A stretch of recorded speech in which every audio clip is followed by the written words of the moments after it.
I gave my son life twice. Once when he was born and again 3 days ago when I cut a piece of myself out to save him from renal failure. I thought that sacrifice would bond us forever. I was wrong.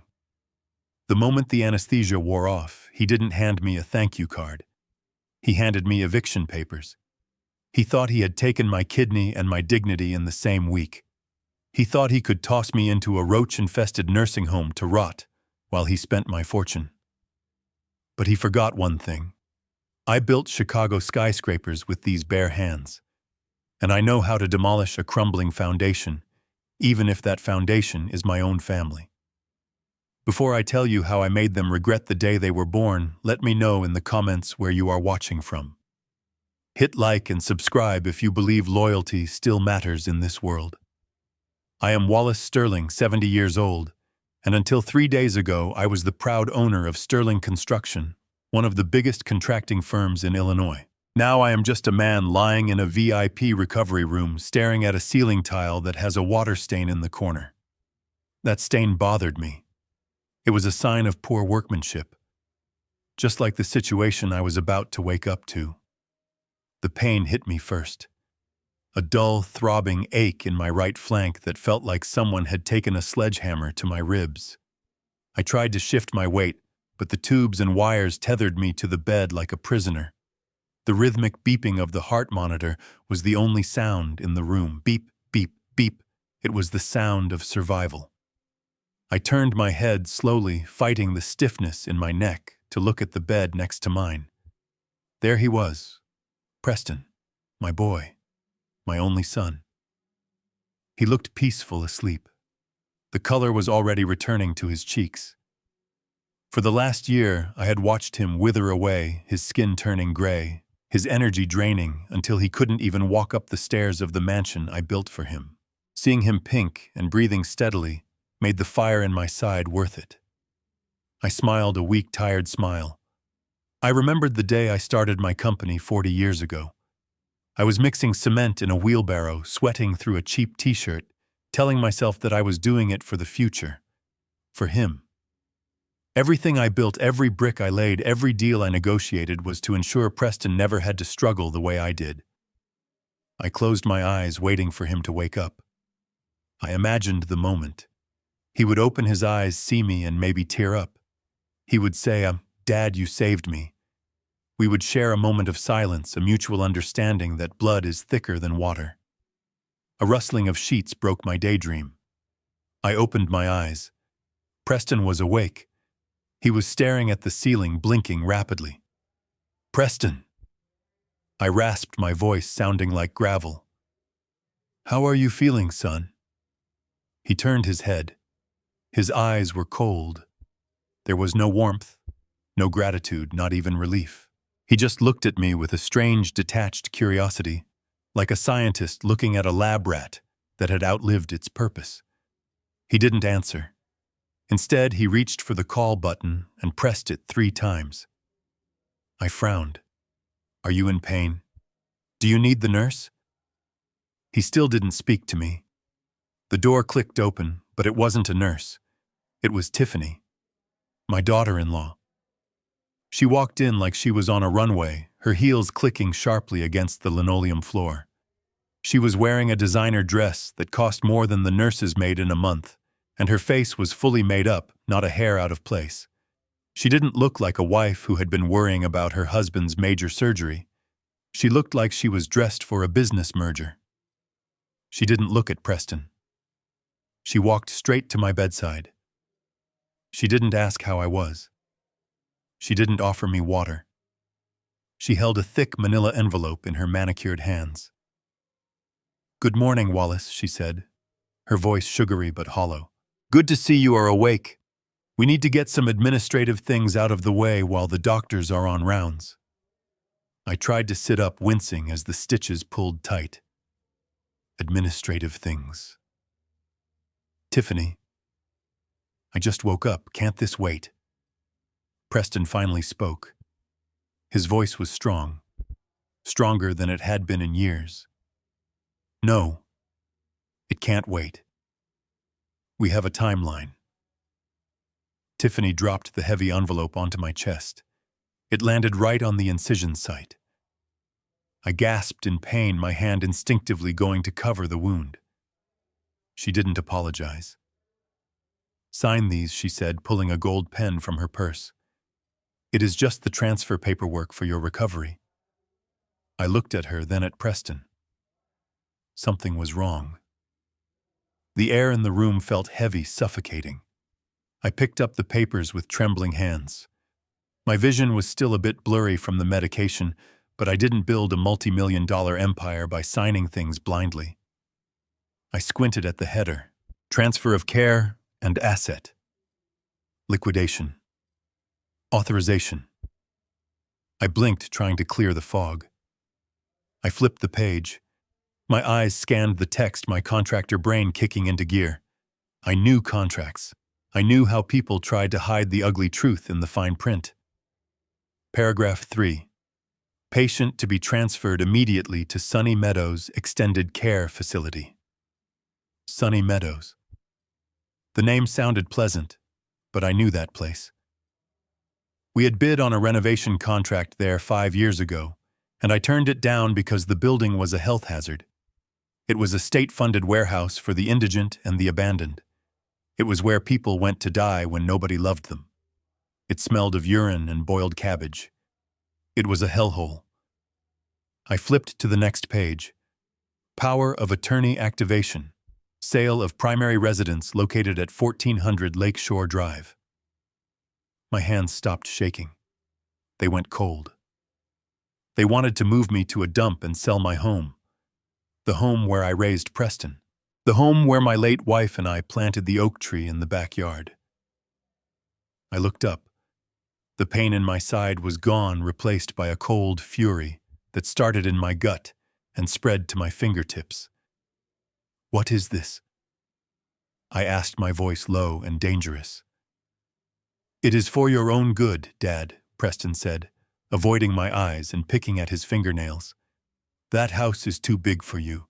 You can't manage the stairs anymore. And Sunny Meadows has great staff. They can help you with your recovery." "My recovery," I repeated. "I gave you a kidney 3 days ago, Preston. I am not invalid. I am recovering from saving your life." "We think it is best," Tiffany interjected, checking her watch. "The upkeep on the Lake Shore house is draining the estate. We need to liquidate it to ensure financial stability for the company. Now that Preston is healthy, he is taking over as CEO, effective immediately. You signed the temporary power of attorney before surgery, remember? We are just making it permanent." I looked at the papers again. They didn't just want the house. They wanted everything. They wanted me out of the way. They had timed this perfectly. They waited until I was physically broken, medicated, and vulnerable. I laughed. It was a dry, bitter sound. "So that is it," I said, looking straight at my son. "You got the spare part you needed. Now the old machine is just taking up space in the garage. Is that it?" Preston's face hardened. The mask of the concerned son slipped off completely. He looked at me with a sneer that looked disturbingly natural on his face. "Let's be real, Dad," he said. "You are 70. You are a dinosaur. You run the business like it is 1980. You hold us back. And honestly, you are a burden.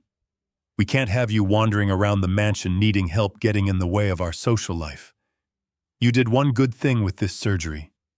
You made yourself useful one last time. Now sign the papers and go quietly. Do not make this a scene. Useful one last time." The words hung in the air like toxic smoke. I looked at the kidney incision on his side. My flesh. My blood. Living inside him, filtering his toxins, giving him a future. And he was using that future to erase me. I looked at Tiffany, tapping her foot impatiently. I looked at Preston, the boy I used to carry on my shoulders. I took the thick stack of papers in both hands. "I am not signing this," I said. Preston rolled his eyes. "Don't be difficult. The ambulance is already on its way to pick you up. You don't have a choice." I gripped the paper. The sound of tearing paper was loud in the quiet room. I ripped the contract in half, then in half again. I threw the confetti of legal jargon into the air. It rained down on the hospital bed like snow. "I am not going to Sunny Meadows," I said, my voice rising, ignoring the stabbing pain in my side. "And you are not selling my house." Preston laughed.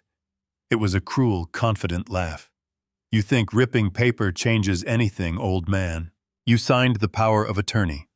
We own you right now. You are mentally incompetent. We have a doctor who will testify that the anesthesia triggered dementia. You are finished, Wallace. You are just a guest in my world now." He reached for the call button again.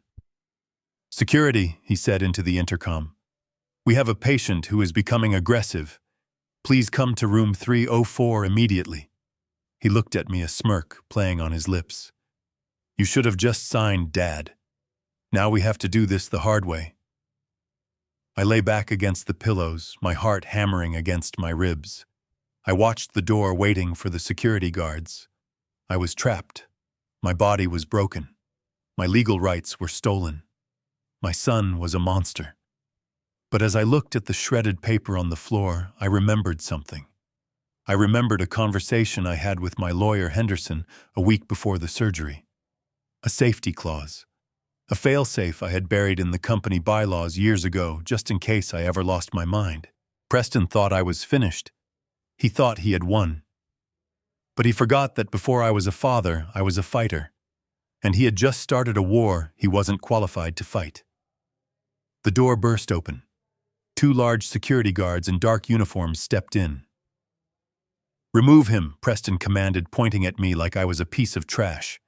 "He is delirious and dangerous." One of the guards reached for my arm. "Get your hands off me," I growled. But I was too weak. They grabbed me, their grip like iron vices on my old arms. As they dragged me toward the edge of the bed, preparing to force me into a wheelchair, the door opened again. This time, it wasn't Tiffany. It wasn't a nurse. It was Dr. Elena Russo, the head surgeon. And she didn't look happy. Her face was pale, her eyes wide with something that looked like terror. She held a clipboard against her chest like a shield. "Stop!" she shouted, her voice cracking. "Do not move that patient." Preston stood up, annoyed. "Doctor, we are handling a family matter. My father is being transferred." Dr. Russo ignored him. She walked straight to the foot of my bed. She wasn't looking at me. She was looking at Preston.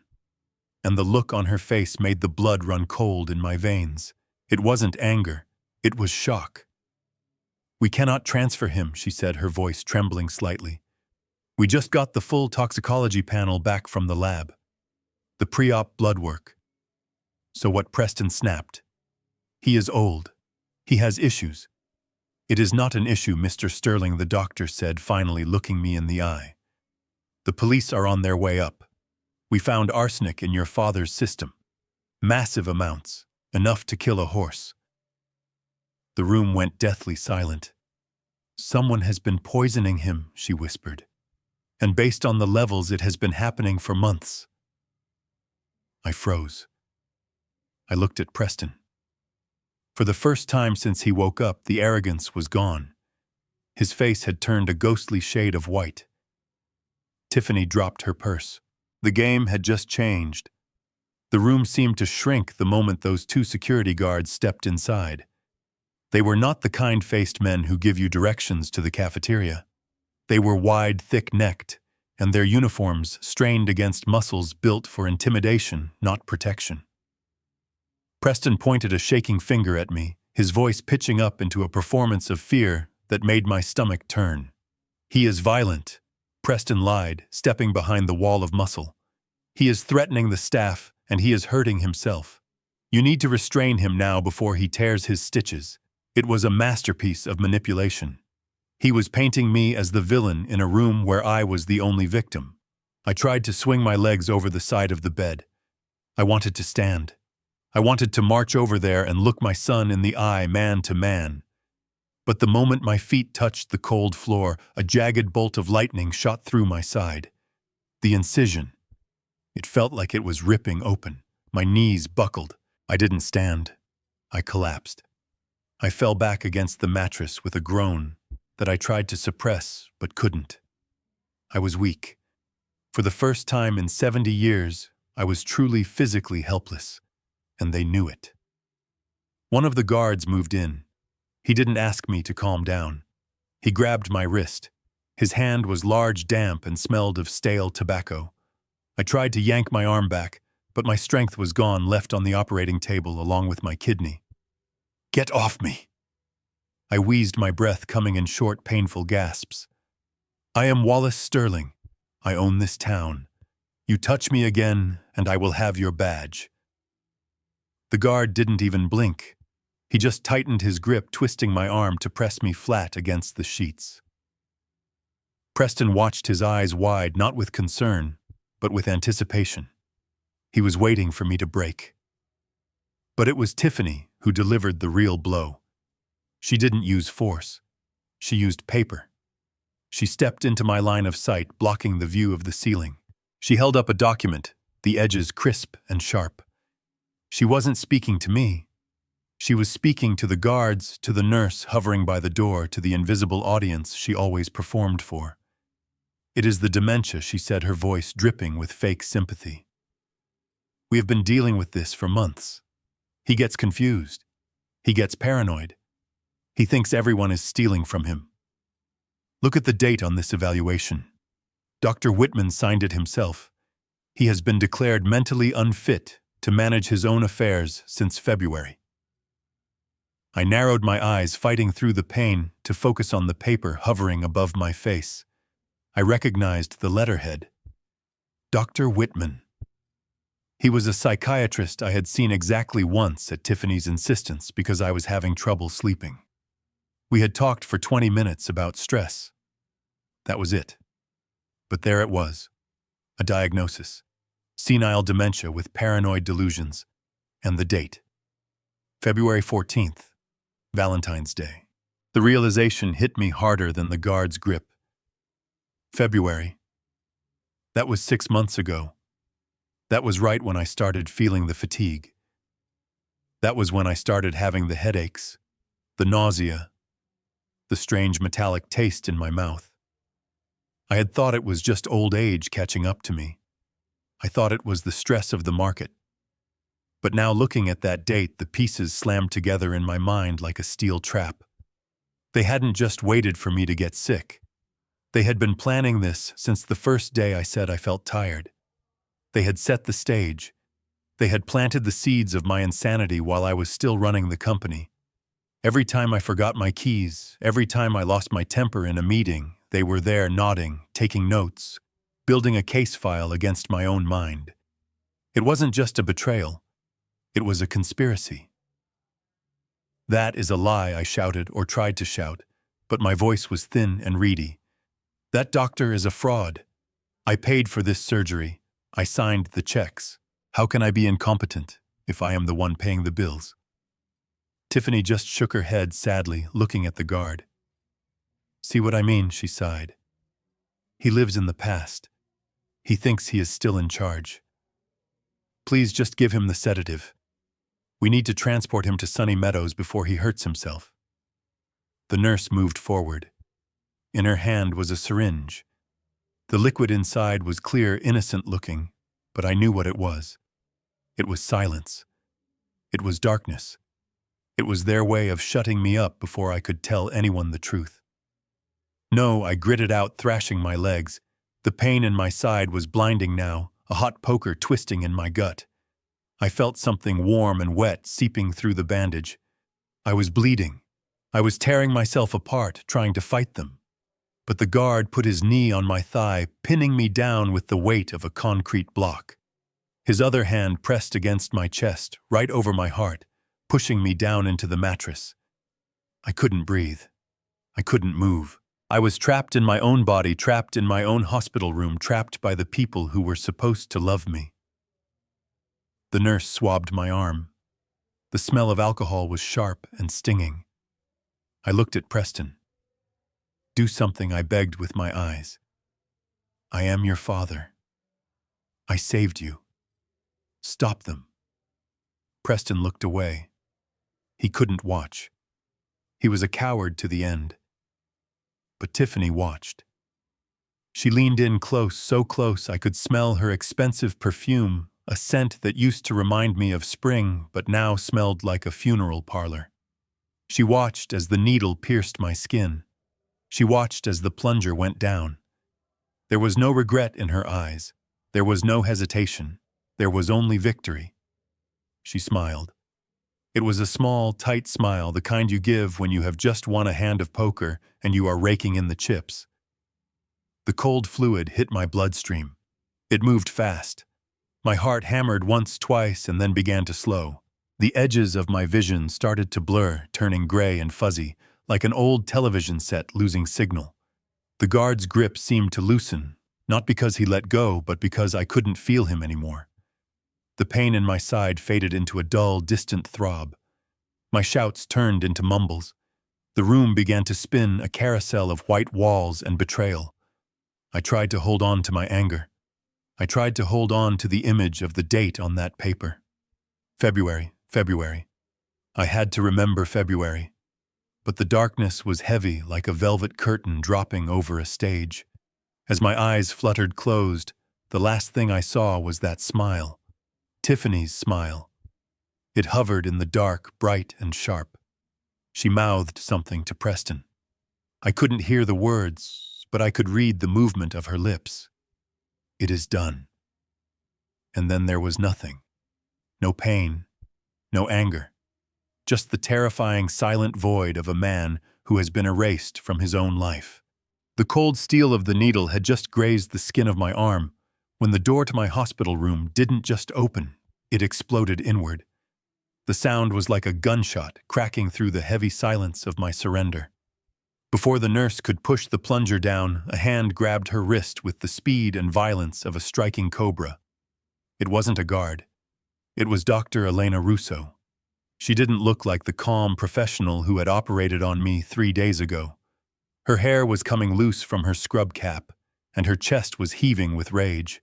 She yanked the nurse's hand back so hard, the syringe went flying across the room, shattering against the far wall and spraying the clear liquid over the linoleum. "Get away from him," she snarled.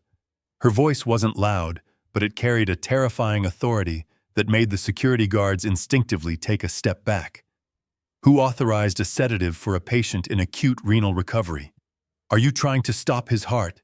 The nurse stammered, backing away, clutching her wrist, her face draining of color. "I just followed orders, doctor. The family said he was agitated." Dr. Russo spun around to face Preston and Tiffany. She placed herself between me and them, a human shield in a white coat. Her eyes were blazing. "You do not order medication in my hospital, Mr. Sterling. You are a guest here, not the chief of medicine. If that sedative had entered his bloodstream with his current filtration rates, he would have gone into cardiac arrest within 5 minutes. You almost killed him." Preston recovered from his shock quickly. The arrogance returned to his face, the same look he used when he was firing a subcontractor for a mistake he made himself. He stepped forward, trying to use his height to intimidate her. "Watch your tone, doctor. I am his medical proxy. I have the power of attorney. If I say he needs to be calmed down, then you do what I say. You are just a mechanic we hired to swap a part. Do not forget who pays your salary. Now step aside so we can transport him." Dr. Russo didn't flinch. She didn't back down. Instead, she reached into the pocket of her lab coat and pulled out a folded piece of paper. It crinkled in the tense silence of the room. She unfolded it slowly, her eyes never leaving Preston's face. "I am not a mechanic," she said, her voice dropping to a whisper that was louder than a scream. "And you are not a proxy anymore. You are a suspect." Preston froze. A suspect. The word hung in the air, heavy and dangerous. Tiffany stopped tapping on her phone. Her eyes darted to the door, checking if anyone else was listening. "What are you talking about?" Preston asked, but his voice cracked. He sounded like a child caught with his hand in the cookie jar. Dr. Russo held up the paper. The header was red. It was a toxicology report. We ran a full blood panel before the surgery, she explained, speaking with the precision of a prosecutor. Standard procedure for a donor of his age. But because it was an emergency transplant, we didn't wait for the deep tissue screening results. They just came back from the lab 10 minutes ago. She turned the paper so the text faced them, but her eyes stayed locked on my son. We found arsenic, she said. The word hit me like a physical blow. Arsenic. I lay back against the pillows, my mind racing. Arsenic was the poison of kings and rats. It was tasteless, odorless, and slow. Dr. Russo continued, her voice trembling with suppressed fury. High concentrations. It has been accumulating in his keratin and hair follicles for at least 6 months. This explains the fatigue, the nausea, the confusion you conveniently labeled as dementia. Your father isn't senile, Mr. Sterling. He is being poisoned. The room went deathly silent. Even the heart monitor seemed to quiet down. I looked at Tiffany. The color had vanished from her face, leaving her looking like a wax statue. Her hand went to her throat. She knew. Of course she knew. She was the one who made my tea every morning. A special blend, she said, for my health. Preston looked like he had been punched in the gut. He opened his mouth, but no sound came out. He looked at the guards, who were now looking at him with suspicion. The power dynamic in the room had shifted instantly. A medical dispute was one thing. Attempted murder was another. This is a criminal matter, Dr. Russo said, folding the paper back up. I have already notified hospital administration. They are calling the police. Nobody leaves this room until they arrive. The mention of the police broke Preston's paralysis. I watched as his brain worked furiously. I could see the gears turning. He looked at Tiffany, then at me, then at the doctor. He realized he was standing on the edge of a cliff. If the police walked in right now, and he was standing there arrogant and defiant, they would arrest him on the spot. He needed a story. He needed an exit strategy. And then I watched my son give the performance of his life. His knees buckled. He didn't fall, he collapsed deliberately, dropping to the floor right next to my bed. He grabbed my hand, his palms sweating and clammy. He buried his face in the sheets and let out a sob that sounded almost human. "Oh my God, Dad," he wailed, his voice muffled by the blanket. "Poison. How is that possible?" He looked up at Dr. Russo, tears streaming down his face. Fake tears. I knew his cry. I had seen it when he wanted a new car, when he wanted me to bail him out of trouble in college. It must be the sights, he choked out, squeezing my hand so hard it hurt. The construction sites. Dad, you remember. The old insulation projects from the 80s. The treated lumber. We always told you not to go out there without a mask. He turned to Tiffany, grabbing her hand, pulling her into his narrative. Honey, didn't we tell him? We told him the old chemicals were dangerous. That is why we wanted him to retire. That is why we wanted him in the nursing home. To protect him from the environment. We thought it was dementia, but it was the job killing him. Tiffany caught on instantly. She fell to her knees beside him, covering her mouth with her hands. "Oh, Wallace," she wept. "We had no idea. We just thought you were losing your mind. We were trying to get you help. We didn't know you were sick." I lay there watching them. 2 vultures pretending to be doves. It was sickening. They were taking the evidence of their crime and twisting it into an excuse for their cruelty. They were blaming my life's work for their attempt to end my life. Dr. Russo wasn't buying it. She looked down at them with pure disgust. "Arsenic from treated lumber doesn't present like this," she said coldly. "This is ingestion. Someone has been feeding it to him." Preston stood up, wiping his face with his sleeve. He looked at the doctor with wide, pleading eyes. "Then we need to find out how. Maybe it is the water at the office. Maybe it is something in the old pipes at the house. We need to investigate this immediately." "Thank you, doctor. Thank you for saving him. We were so scared. We didn't know what to do." He turned to the guards, waving his hand. "You can go, my father is staying here. Obviously, we are not moving him now that we know he is critically ill." The guards looked at Dr. Russo. She hesitated. She knew they were lying. I knew they were lying. But without a confession, she couldn't prove who put the poison in the cup. Not yet. She looked at me. Her eyes asked a silent question. "Do you believe this? Do you want me to throw them out?" I looked at Preston. He was breathing hard, his eyes darting around the room like a trapped animal. He was terrified. Not of losing me, but of losing the game. I closed my eyes. I felt a cold clarity wash over me. If I accused them now, they would lawyer up. They would destroy the evidence. They would claim it was accidental exposure, and with their money and connections, they might get away with it. I needed more than a report. I needed a confession. I needed to catch them red-handed. I squeezed Preston's hand back, weak and trembling. "Son," I whispered, playing my part. I told you those old sites were dangerous." Preston exhaled a breath he had been holding for a lifetime. He thought I bought it.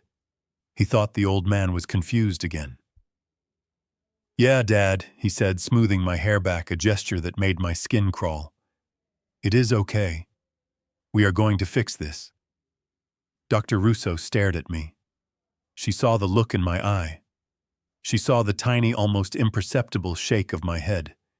She realized I wasn't buying it. I was buying time. She stepped back, putting the clipboard down. "Fine," she said, her voice clipped. "But he stays in this room, under my supervision. No visitors without approval. And the police will still want a statement." "Of course," Preston said, standing up and brushing the dust off his expensive suit pants. "We will tell them everything. We just want Dad to get better." He looked at me, and for a second, the mask slipped. I saw the calculation behind the concern. He was already planning his next move. He couldn't kill me with poison anymore. The doctor had blocked that path. Now he had to find another way to bury me. But he didn't know that the man in the bed wasn't his father anymore. The father died the moment the needle touched his arm. The man who woke up was the contractor, and I was about to inspect the foundation of his life and bring it down brick by brick. The ride back to Lakeshore Drive was the longest journey of my life. I sat in the back of the limousine, staring out at the Chicago skyline, the city I had helped build.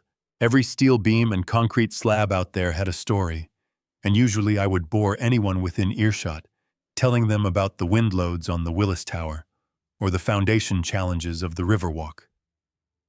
But today I was silent. Beside me, Preston tapped away on his phone, ignoring my existence, while Tiffany examined her nails as if she hadn't just orchestrated a kidnapping in broad daylight. When the car pulled up to the iron gates of my estate, I didn't feel the usual swell of pride. I looked at the limestone facade, the manicured hedges, and the sprawling windows, and I didn't see a home. I saw a prison. I saw a beautifully decorated cage where they planned to let me rot quietly until I signed away the last of my rights. They didn't take me to my master bedroom on the second floor. They claimed the stairs were too dangerous for my condition. Instead, they ushered me into the guest suite off the main library. It was a humiliating demotion. I was being exiled to the edge of my own kingdom. As soon as I sat down on the edge of the stiff, unfamiliar bed, Tiffany held out her hand. Her palm was open, but her eyes were hard. "Phone," she said. It wasn't a question. I reached into my pocket and handed over my smartphone. I didn't fight her. I couldn't let them know I had a backup plan. She slipped it into her purse with a satisfied smirk. "The doctor said no screen time," she lied smoothly. "You need absolute rest, Wallace. No news, no business, no stress, and no internet. We had the router disable the Wi-Fi signal in this wing, just to remove the temptation." She turned to leave, but stopped at the door. "Oh, and meet Nurse Helga. She will be staying with you 24/7. She is here to make sure you take your medication and stay in bed." A woman stepped into the room. She was wearing white scrubs, but she didn't look like any nurse I had ever seen. She was tall, broad-shouldered, and had hands that looked like they could crush a brick. She didn't smile. She didn't introduce herself. She just crossed her arms and stood by the door like a bouncer at a nightclub. Tiffany blew me a kiss and closed the heavy oak door. I heard the distinct click of a lock turning from the outside. I was trapped. For the first hour, I just lay there testing the boundaries of my new warden. I asked for water. Helga brought it, but watched me drink every drop. I asked to go to the bathroom. She stood outside the door with it cracked open. She wasn't here to nurse me back to health. She was here to ensure I didn't make any unauthorized contact with the outside world. Around noon, she approached the bed with a small plastic cup. "Time for your pain management," she grunted. Inside the cup were 2 pills. One was white, the other a bright, angry red.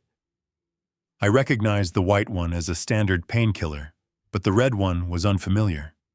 Probably a heavy sedative, something to keep the old man sleeping so he couldn't cause trouble.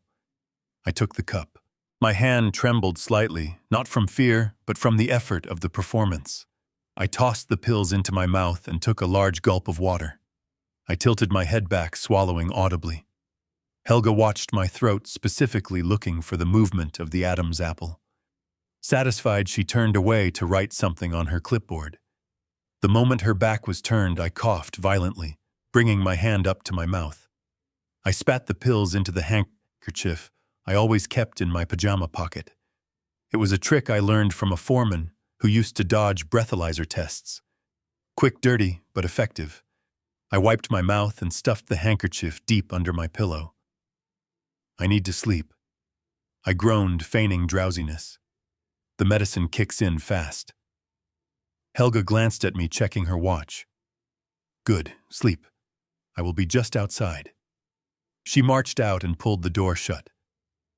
I waited. I counted to 60, then to 100. I needed to be sure she wasn't listening at the keyhole. The house was silent. The thick walls of the library wing were soundproof, meant to keep the noise of the city out, but now they were keeping my secrets in. I pushed the covers off and swung my legs over the side of the bed. The pain in my incision flared up, hot and sharp, reminding me that I was less than a week post-op. I bit my lip to keep from crying out. I lowered myself to the floor, moving with the agonizing slowness of a wounded animal. I crawled across the Persian rug toward the built-in mahogany bookshelves that lined the far wall. This room used to be my private study before I converted it for guests. I had designed the cabinetry myself 30 years ago, and like every good builder, I had left myself a little insurance policy. I reached the corner where the bookshelf met the floor molding. To the naked eye, it was just a seamless piece of expensive wood. But I knew better. I ran my fingers along the baseboard, feeling for the slight indentation in the grain. I found it. I pressed hard. I pressed. There was a soft click, and a section of the baseboard popped loose, revealing a hollow space between the studs. I reached into the darkness. My fingers brushed against dust and cobwebs before hitting cold plastic. I pulled it out. It was a Nokia brick phone, a relic from the early 2000s. Clunky, heavy, and virtually indestructible. I kept it here with a fully charged spare battery and a prepaid SIM card meant for emergencies like a natural disaster or a kidnapping. I guess today qualified as both. I swapped the battery, praying the charge had held. The screen flickered to life, glowing with a dull green light. 3 bars of signal. I let out a breath I didn't know I was holding. I didn't call the police. I dialed a number I had memorized decades ago. The number of the only man in Chicago I trusted as much as I trusted concrete. Henderson, my lawyer, my friend. The phone rang once, twice. "Pick up, Arthur, pick up. Sterling Law Offices. Henderson, it is me, Wallace." His voice was sharp, surprised. "I have been trying to reach you all morning. Your cell goes straight to voicemail." Tiffany told my secretary you were in a medically induced coma due to complications. Lies, I whispered, keeping my eyes on the door. It is all lies. Listen to me, Arthur. I am a prisoner in my own house. They have me locked in the library suite.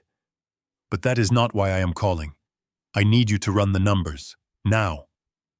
I am already looking at them, Wallace. Why do you think I was calling you? My heart went cold. What did you find? There was a pause on the other line, the sound of papers shuffling. Then Henderson's voice came back and it sounded grim. It is worse than we thought. I managed to get a subpoena for the bank records this morning after you tipped me off at the hospital. I tracked the wire transfers. Wallace, the corporate operating account is empty. Empty. The word hung in the air. Zero, Henderson clarified. 3 days before your surgery, on the exact morning you were admitted for prep, a series of transfers were initiated. They moved everything. Payroll reserves, equipment funds, the rainy day cash. $10 million, Wallace. It was all routed through a shell corporation in Delaware and then bounced to an offshore account in the Cayman Islands. I slumped against the bookshelf. $10 million. That wasn't just profit. That was the lifeblood of Sterling Construction. That was the money for the workers' wages next week. That was the insurance premiums. Without that money, the company would collapse in a month. They didn't just want to take over, I whispered, realizing the true depth of their malice. They wanted to gut it. They wanted to strip the carcass and leave me with the bones. It gets worse, Henderson continued. The transfer authorization. It was signed with your digital key, the one only you and Preston have access to. He used your own security clearance to rob you while you were unconscious. This is grand larceny, Wallace. This is embezzlement on a massive scale. I can have the FBI at your door in 20 minutes. No, I said quickly. Not yet. Wallace, are you insane? They stole $10 million. If you call the FBI right now, Preston will claim I authorized it before the surgery. He has the power of attorney. He will claim it was an asset protection strategy. We need to prove he did it with malicious intent. We need to prove the fraud is connected to the poisoning. So what do you want to do? I gripped the phone tight. The Caymans, Henderson. You have that contact in Georgetown, right? The forensic accountant who tracks cartel money. Yes, but he is expensive. Hire him, I ordered. I have a stash of Krugerrands in the safe deposit box at Citibank. Here is the key code. Pay him whatever he wants.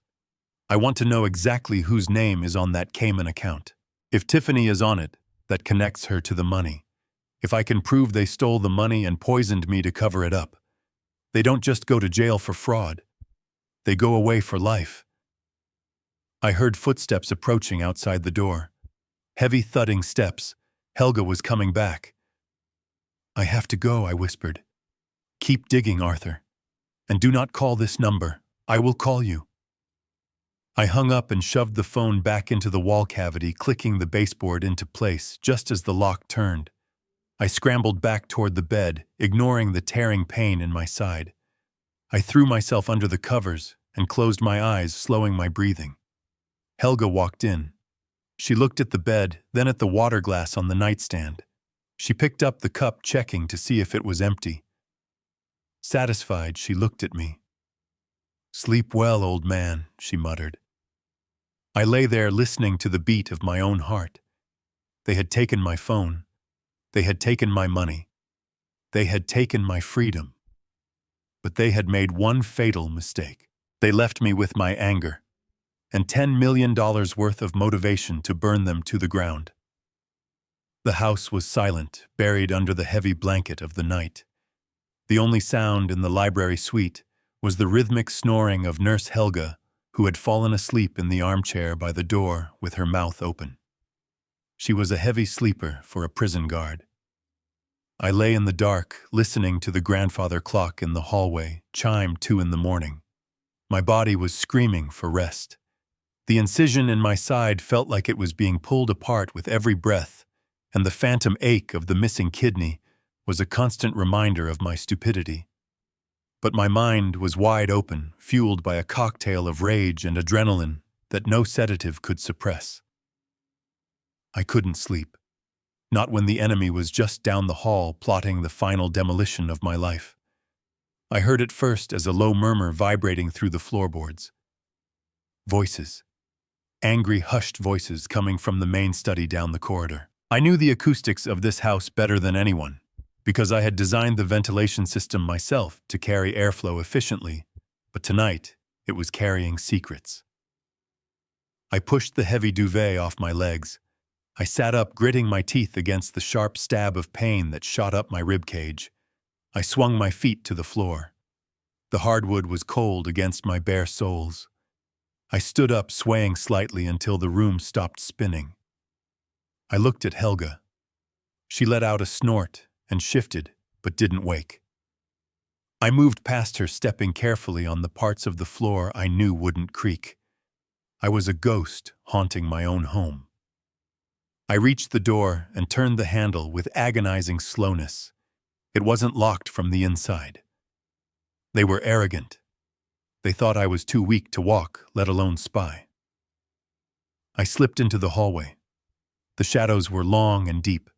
I used the wall for support, sliding my hand along the expensive wallpaper as I inched toward the study. The voices grew louder.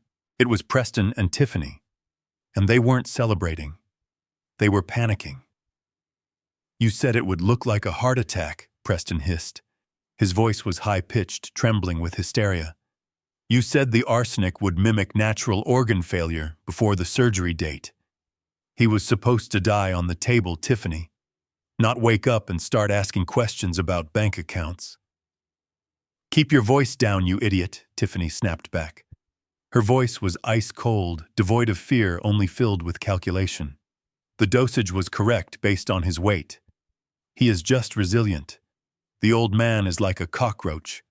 But it doesn't matter. We have him here. We have the weak.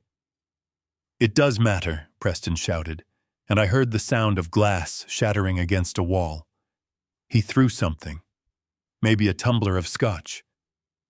"If he finds out about the trust fund conditions, we are dead. If he finds out I am not his biological son, the entire estate bypasses me and goes to charity. That is the clause. Bloodline only. You know that." I froze. My hand, which had been gripping the doorframe for support, went numb. The air left my lungs in a rush, leaving me gasping in the silence of the hallway. Not his biological son. The words bounced around my skull like a bullet in a metal room. I leaned my forehead against the cool wood of the door, trying to process the impossible. Preston was my son. I saw him born. I cut the cord. I held him. But then the memory hit me. It didn't come as a picture, but as a feeling of doubt I had buried deep in the concrete foundation of my marriage 32 years ago. Dubai, 1992. I was building the first major luxury hotel in the desert, a contract that made my career. I was gone for 9 months. My wife Eleanor stayed behind in Chicago. She was lonely. She wrote me letters saying how quiet the house was, how she had started going to those art gallery openings with her friends just to get out. When I came back, she was 3 months pregnant. I was so happy, so overwhelmed with joy that I didn't check the calendar. I didn't count the weeks. I didn't ask why the baby arrived a little early, but weighed a full 8 pounds. I just accepted the miracle. I ignored the whispers at the country club. I ignored the way the tennis instructor looked at me when I brought Preston to lessons. I ignored it all because I loved her and I loved the boy. And now, standing in the dark hallway of the house I built for them, I realized the truth.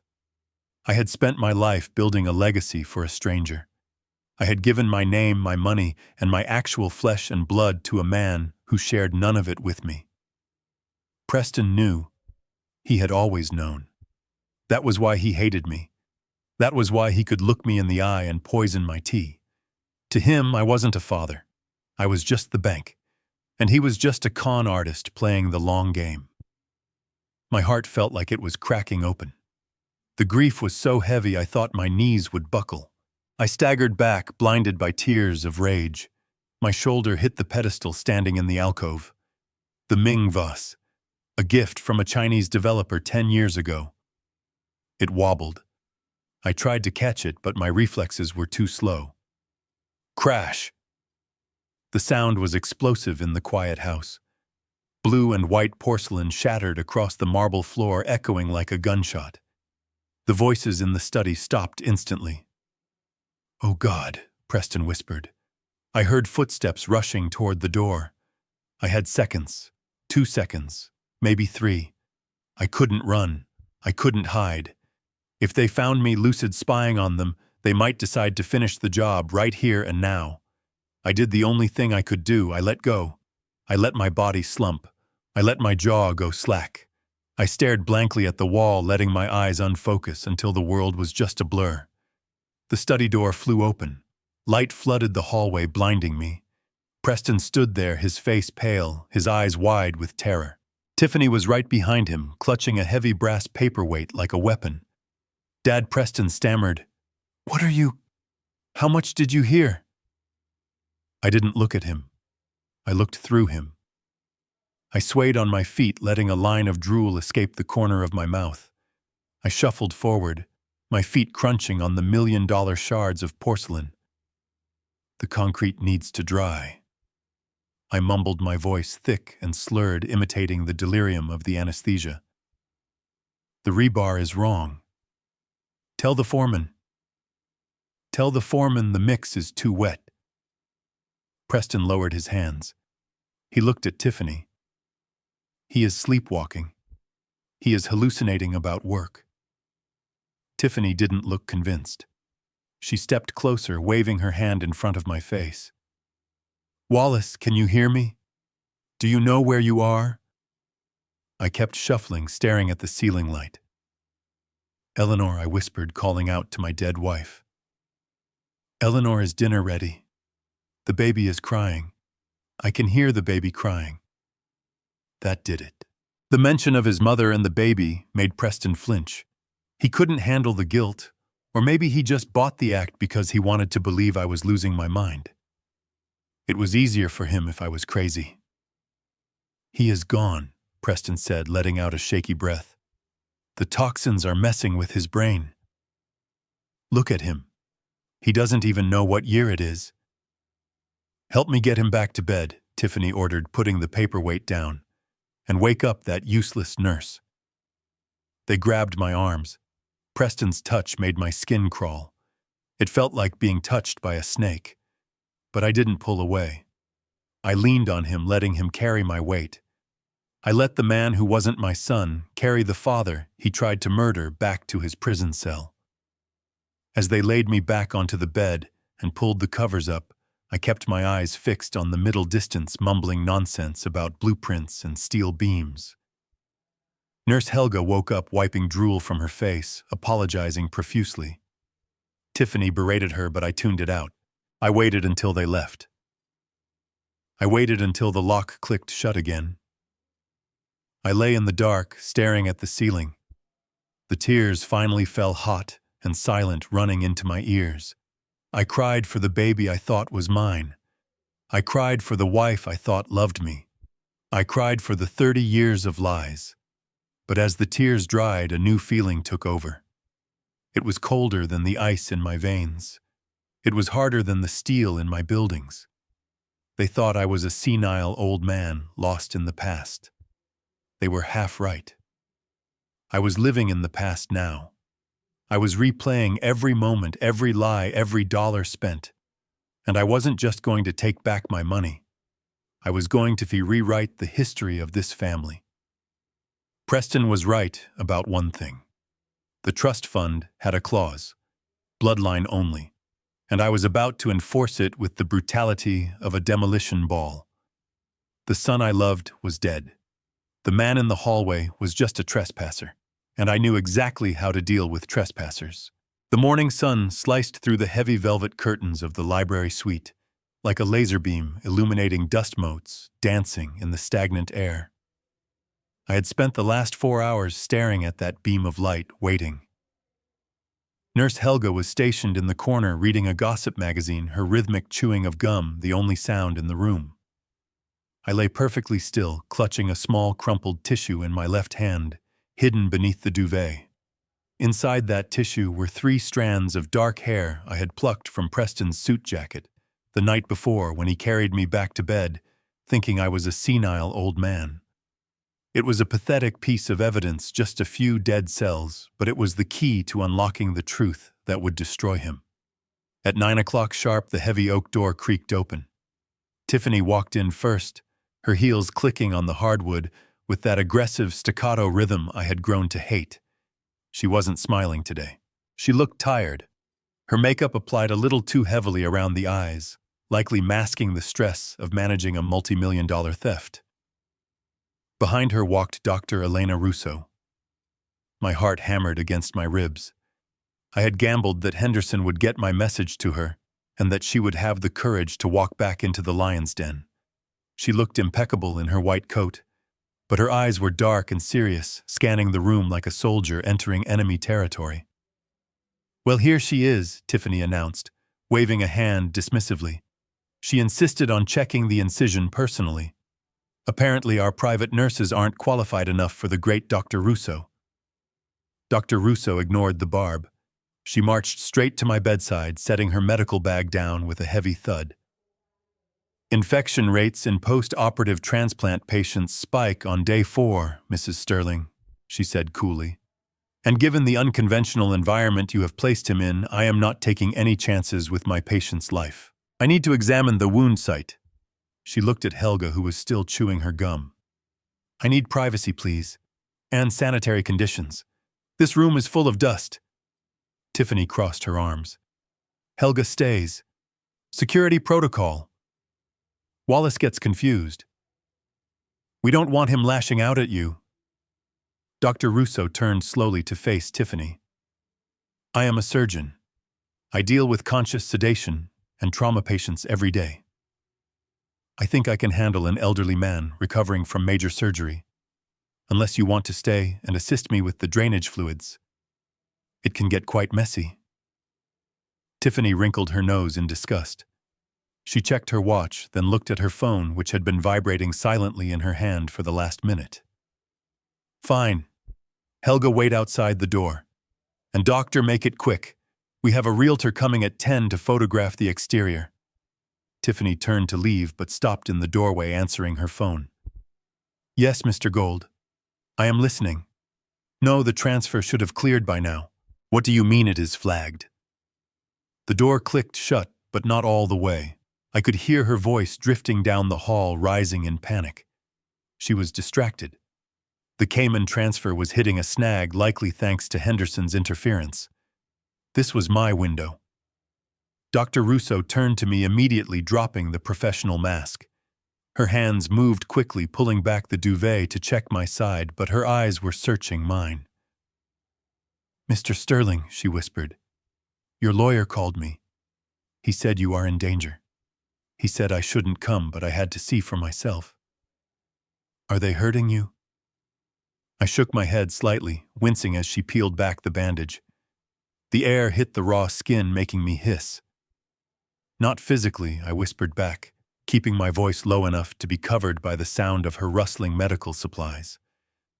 "But they are killing me, doctor. They are erasing me." I reached out with my left hand, the one clutching the tissue. I grabbed her wrist. Her skin was warm and steady. She froze, looking down at my clenched fist. "I need a favor," I rasped. "A big one." "What is it?" she asked, leaning closer, pretending to inspect the stitches. I pressed the tissue into her palm. "Inside is hair. Mine and his. Preston's." She looked at me confused. "Hair? Why?" I swallowed hard, the lump in my throat feeling like a stone. "I need a paternity test. DNA. Concap. Emergency. Do not ask me why. Just run it." Dr. Russo stared at me. For a second, she didn't move. She just held the crumpled tissue, looking at it as if it were a radioactive isotope. Then she looked back at me and I saw something shift in her expression. It wasn't shock. It was realization. A puzzle piece clicking into place. She closed her hand over the tissue, slipping it seamlessly into the pocket of her lab coat. She didn't ask why.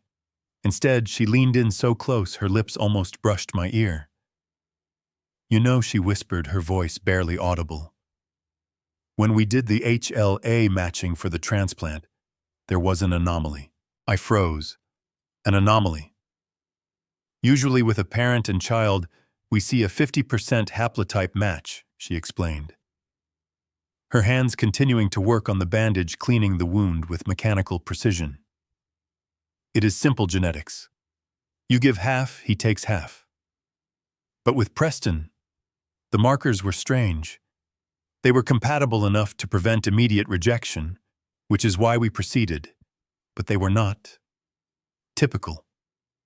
She paused, glancing at the door to make sure we were still alone. "I thought it was just a genetic drift, or a rare allele combination," she continued. "I didn't want to delay the surgery because his numbers were crashing. But looking back at the charts, Mr. Sterling, if I run this DNA test, I don't think you are going to like the answer. The biological probability of him being your son based on the graft behavior is very low." I closed my eyes. Hearing it from a scientist was different than hearing it from a ghost in the hallway. The ghost was a suspicion. This was data. My own body had tried to reject him on the operating table. My kidney knew before my brain did. It knew it was being put into a stranger. "Just run it," I whispered, opening my eyes. "I need the paper. I need the proof. It is the only way to stop them." Dr. Russo nodded. She finished redressing the wound, taping it down with firm, efficient movements. "I will take it to a private lab across town. Not the hospital lab. If Preston has access to your medical records, he might see the request. I will pay for it myself and call your lawyer with the results." "Thank you," I said, squeezing her hand. "You are the only honest person left in my world, Elena." She squeezed back. "You saved a life, Mr. Sterling, even if it was the life of a man who didn't deserve it. That makes you a good man. And I don't let good men die on my watch." The door pushed open. Tiffany walked back in looking flustered and angry. She was shoving her phone into her purse, her face red. "Are we done here?" she snapped. "This room smells like antiseptic. It is giving me a headache." Dr. Russo stood up, straightening her coat. The samples in her pocket were invisible, but their weight filled the room. "The incision is healing," she said, reverting to her cool professional tone. "But there is significant inflammation. I suspect his stress levels are inhibiting the immune response.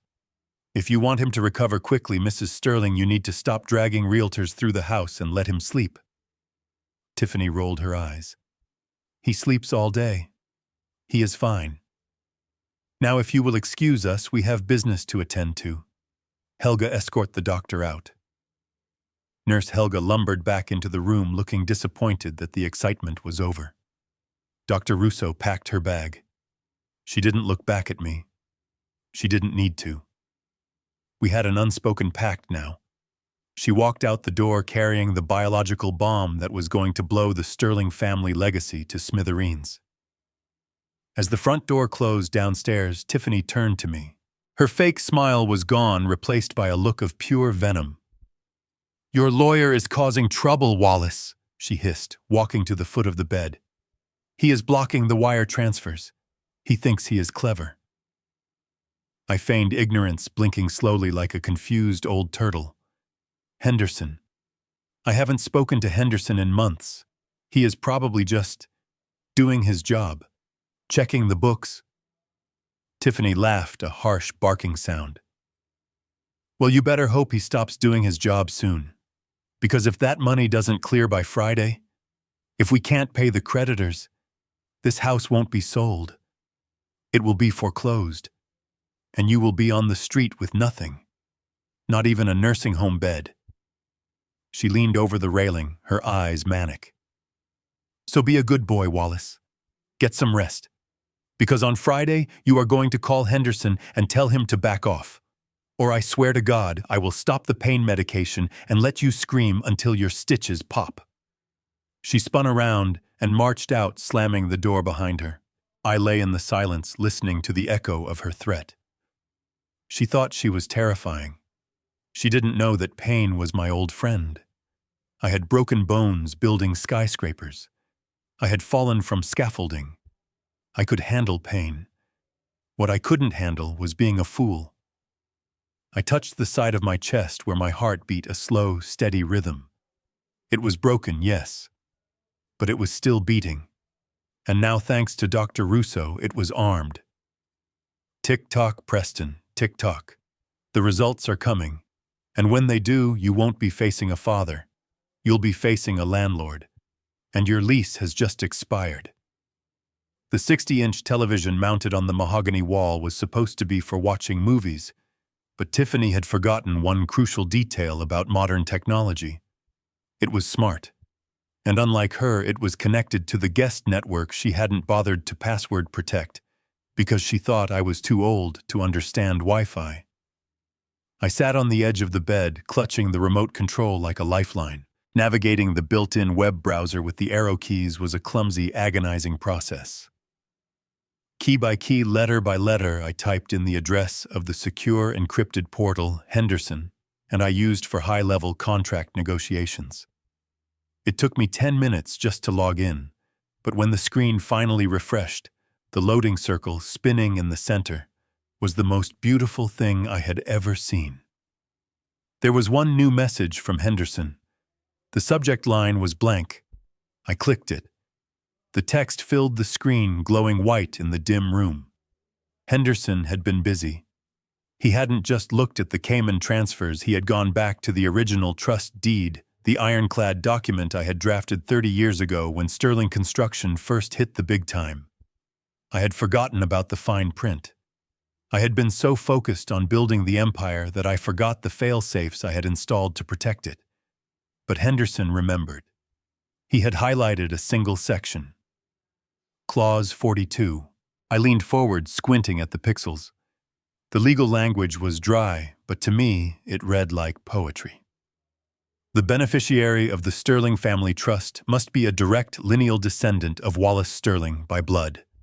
Any attempt to claim assets by an individual who knowingly falsifies their biological relationship to the grantor shall result in the immediate forfeiture of all claims. Furthermore, such falsification shall constitute criminal fraud, and the trust is mandated to pursue prosecution to the fullest extent of the law. I sat back, letting the remote drop onto the duvet. Clause 42. The purity provision. I had put it in there to stop distant cousins or false claimants from coming out of the woodwork if I died suddenly on a job site. I never imagined it would be used against the boy I raised. But the wording was specific. Knowingly falsifies. Preston knew. The conversation I heard in the hallway proved it.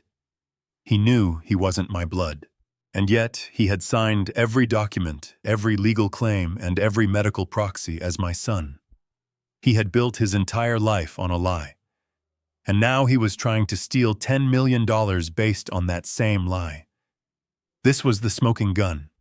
The toxicologist report proved they tried to kill me, but Clause 42 proved they had no right to my money, even if I was dead. It was the nuclear option. But there was a catch. To activate Clause 42, I needed proof. Irrefutable biological proof. I needed that DNA test Dr. Russo was running right now. Without that piece of paper, Preston was still legally my son on the birth certificate. With it, he was a criminal trespasser who had just committed grand larceny. The sound of the door handle turning snapped me out of my trance. I thumbed the power button, instantly plunging the room into darkness, just as the heavy oak door swung open. The television screen faded to black, but the afterimage of the text still burned in my retinas. Tiffany walked in. She didn't knock. She never knocked anymore. She was wearing a sharp yellow blazer that looked like a warning sign. She scanned the room, her eyes darting from the window to the bed, and finally landing on me. She paused. Her instincts were sharp like a predator sniffing the wind. She sensed something. Maybe it was the adrenaline coming off me. Maybe it was the fact that I was sitting up straight instead of slumped over in defeat. "You are sitting in the dark," she observed, her voice echoing in the quiet room. My eyes hurt, I lied, keeping my voice flat and tired. "The light gives me a headache." She walked further into the room, her heels sinking into the plush carpet.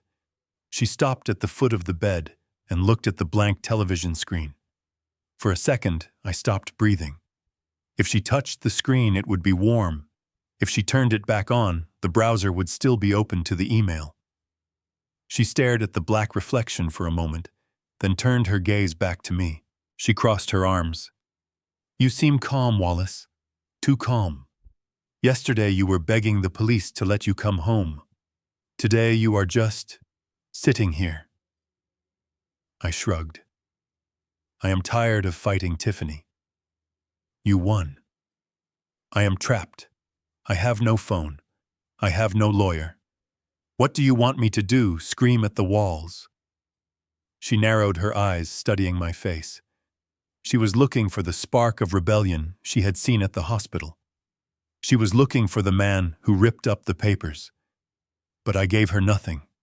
I gave her the blank stare of a defeated old man. "Good," she said, but she didn't sound convinced. "Because I don't want any drama tomorrow." "Tomorrow?" I asked, though I knew exactly what was coming. "Tomorrow is Friday," she said, a cruel smile touching her lips. "Mr. Gold is coming at 9 in the morning. He is bringing the final transfer deeds and the irrevocable power of attorney. You are going to sign them, Wallace, in front of a notary, and you are going to smile while you do it." And then I asked. She laughed, and it was an ugly sound. "And then the transport van arrives at 10. I called Sunny Meadows this morning. They have a bed ready for you. It is in the shared wing. You will have a roommate." I hear he screams in his sleep. "I think you two will get along great." She leaned over the bed, invading my personal space. Her perfume was overpowering, a cloying floral scent that made me nauseous. "Do not think about trying anything," she whispered. "Preston is worried you have something up your sleeve. But I told him you are done. You are just a scared old man with one kidney and 0 options. Prove me right, Wallace. Sign the papers, and we will make sure you have a nice window view while you wait to die." I looked at her. I looked deep into her eyes, and I saw the hollowness there. She didn't love Preston. She didn't love the money. She just loved the power. She loved standing over me and dictating my fate. "I will be ready," I said quietly. She stood up, satisfied. She smoothed her blazer. "Good. Get some sleep. You need to have a steady hand tomorrow. We can't have a shaky signature ruining the paperwork." She turned and walked to the door. Just before she left, she looked back at the television. "Maybe I should have the cable disconnected," she mused. "You don't need distractions." My heart hammered against my ribs, a frantic drumbeat. "No," I said quickly, too quickly. "Please. It is just noise. It helps me sleep." She paused, her hand on the light switch. She looked at me, then at the TV. She shrugged. "Whatever. Enjoy your last night of luxury, Wallace. Tomorrow you sleep on a cot." She flipped the light switch, plunging the room into total darkness, and slammed the door. I heard the lock click. I waited until her footsteps faded down the hall. Then I let out a breath that shook my entire body.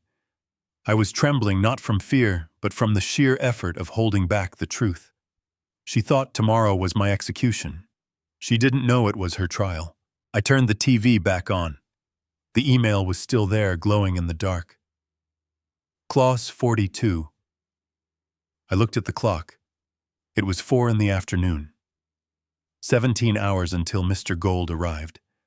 17 hours until the notary stamp hit the paper. I needed Henderson to be ready. I needed Dr. Russo to deliver. And I needed to survive one more night in this house without them realizing that the man in the guest room wasn't a prisoner. He was the executioner. And the guillotine was already falling, they just hadn't heard the blade whistle through the air yet. The darkness in the library suite felt different that night. For the past 6 days it had felt like a suffocating blanket, a shroud wrapped around a dying man. But tonight, the darkness felt like camouflage. It was the heavy, expectant silence of a trench before the whistle blows. I sat on the floor with my back against the mahogany bookshelf, ignoring the throbbing ache in my side. My eyes were fixed on the small gap in the baseboard where the Nokia phone lay hidden. I wasn't waiting for a call. I was waiting for a verdict. At 11:45, the phone vibrated against the wood. It was a short, sharp buzz that sounded like an insect trapped in the wall. My heart didn't race. It beat with a slow, heavy rhythm like a war drum. I pried the baseboard open and pulled the device into the moonlight. The screen cast a pale green glow on my weathered hands, highlighting the liver spots and the scars of 50 years of manual labor. One new message. Sender unknown. I clicked open. The text was brief, devoid of emotion, just raw data. Subject DNA analysis 4920. Sample A Wallace Sterling. Sample B Preston Sterling. Probability of paternity 0.00%. Conclusion: no biological relationship detected. I read it once, then I read it again. I didn't cry. I didn't gasp. I felt a strange sensation washing over me, starting at the base of my skull and spreading down to my fingertips. It was relief. Absolute cold relief. For 32 years, I had wondered why I couldn't connect with him, why he looked at a construction site and saw dollar signs while I saw art, why he treated workers like cattle while I treated them like family. I used to blame myself. I thought I was too hard on him. I thought I was a bad father. But the green pixels on the screen told me the truth. I wasn't a bad father. I just never had a son. I closed the phone and slipped it into my pajama pocket. I didn't put it back in the wall. I wouldn't need to hide anymore. I pulled myself up using the desk for support. My legs were steady. The weakness I had felt all week was gone, replaced by a rigid determination. I walked to the small side table where Tiffany had placed a framed photograph earlier in the week. She said she put it there to comfort me, but I knew it was a psychological prop. It was a picture of me and Preston at his college graduation. I was beaming my arm around his shoulder, bursting with pride. He was smiling too, but looking closely at it now in the moonlight, I saw what I had missed back then. His smile didn't reach his eyes. He wasn't looking at the camera. He was looking past it, looking at the future inheritance he thought was his birthright. I picked up the heavy silver frame. I walked to the decorative fireplace in the corner of the room. It was a gas unit, but I had disabled the safety valve years ago to allow for a real flame if I wanted it. I turned the key. The gas hissed softly. I struck a match and the blue flame roared to life, casting dancing shadows on the walls. I took the photo out of the frame. I looked at the face of the boy I had raised, the boy I had taught to ride a bike, the boy I had sat up with when he had the flu, the boy who had just cut me open and left me to die. In the construction business, we have a term for a structure that is built on a compromised foundation. We call it a teardown. You don't try to fix it. You don't try to patch the cracks. You condemn it. You bulldoze it. You clear the lot, and you start over. Preston was a tear down. I held the corner of the photograph to the flame. The glossy paper curled and blackened. The fire licked up the image, consuming the graduation gown, consuming my smile, consuming the lie. I watched it burn until the heat nipped at my fingertips. I dropped the burning remnant into the grate and watched it turn to ash. "Goodbye, son," I whispered. The sentimental part of me died with that photo. The man standing in the room now wasn't a father. He was the chairman of the board, and he was dealing with a hostile over.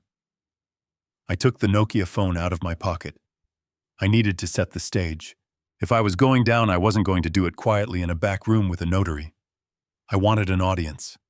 I wanted witnesses. I wanted to destroy them in the light, not in the dark. I typed a message to Preston. My fingers moved slowly, deliberately. Preston, I wrote, I am ready. I will sign everything tomorrow.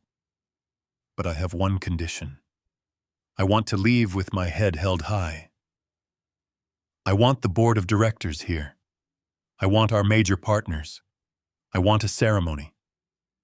Let me pass the torch with dignity, and I will go to Sunny Meadows without a fight. Do this for me, and the company is yours. I hit send. I sat down in the armchair by the window and waited. It didn't take long. 2 minutes later, I heard footsteps running down the hall. Not the frantic footsteps of fear, but the excited scurrying of rats finding a piece of cheese.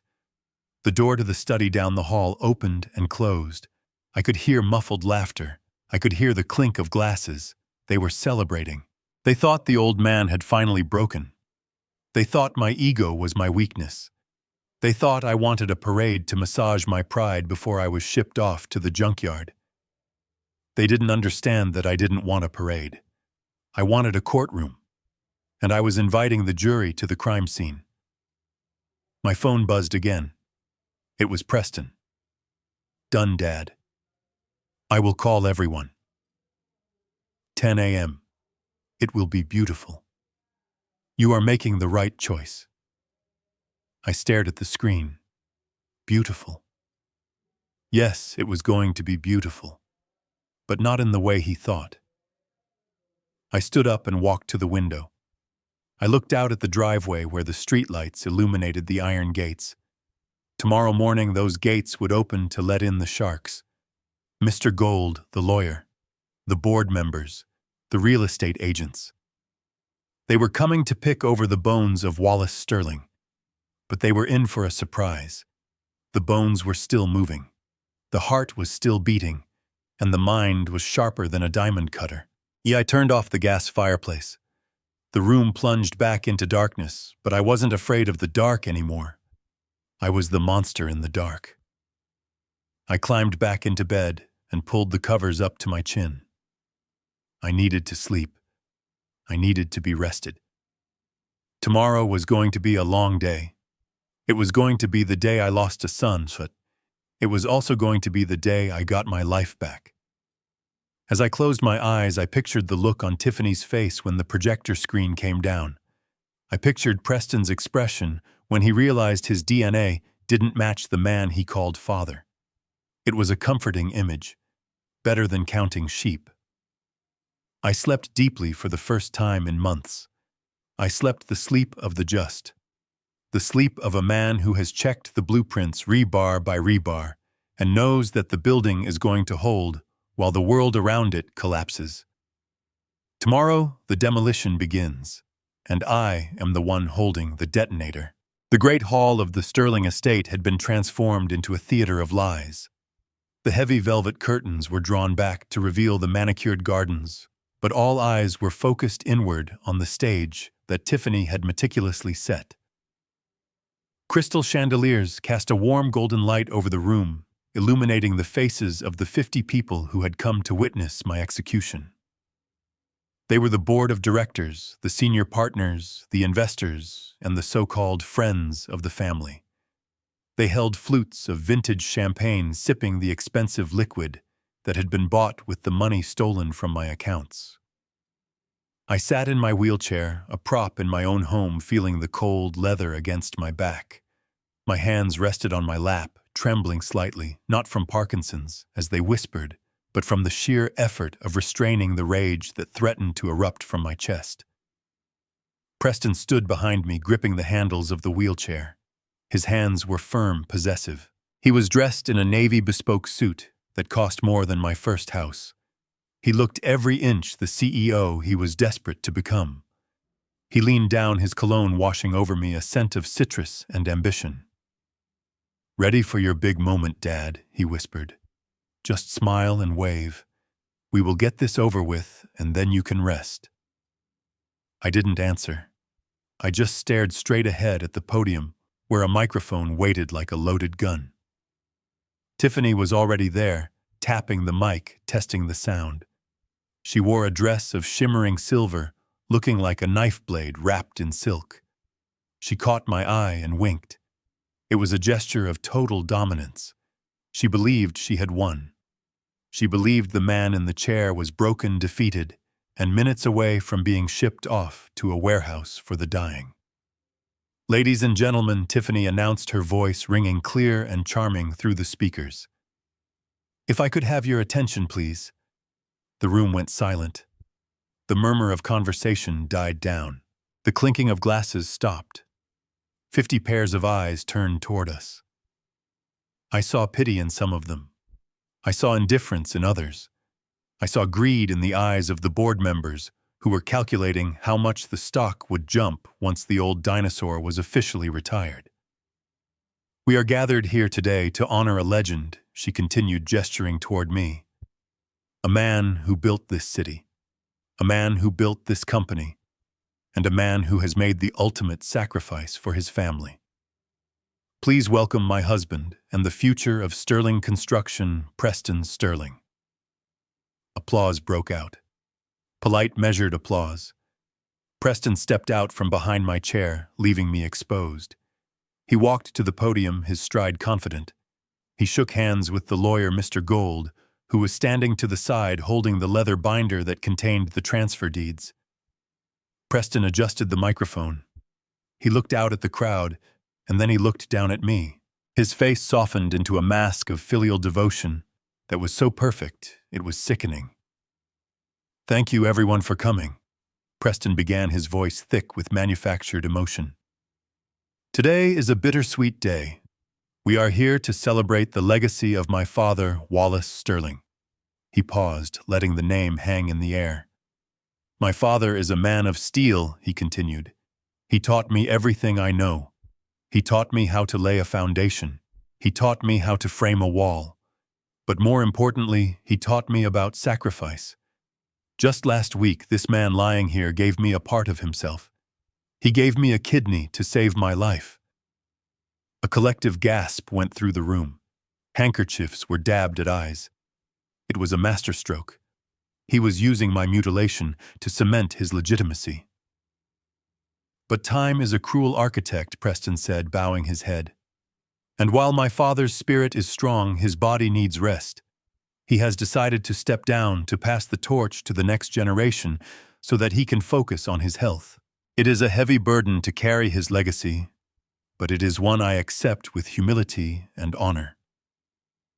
He looked at me, his eyes glistening with fake tears. "Dad, I promise to build on what you started. I promise to take care of the company, and I promise to take care of you." The applause was thunderous this time. I saw men I had known for 30 years nodding in approval. They bought it. They bought the whole performance. They saw a dutiful son stepping up to relieve his ailing father. They didn't see the wolf in the suit. They didn't see the poison in the tea. They didn't see the stolen millions in the Cayman Islands. Preston walked back to me. He knelt down beside the wheelchair, grabbing my hand.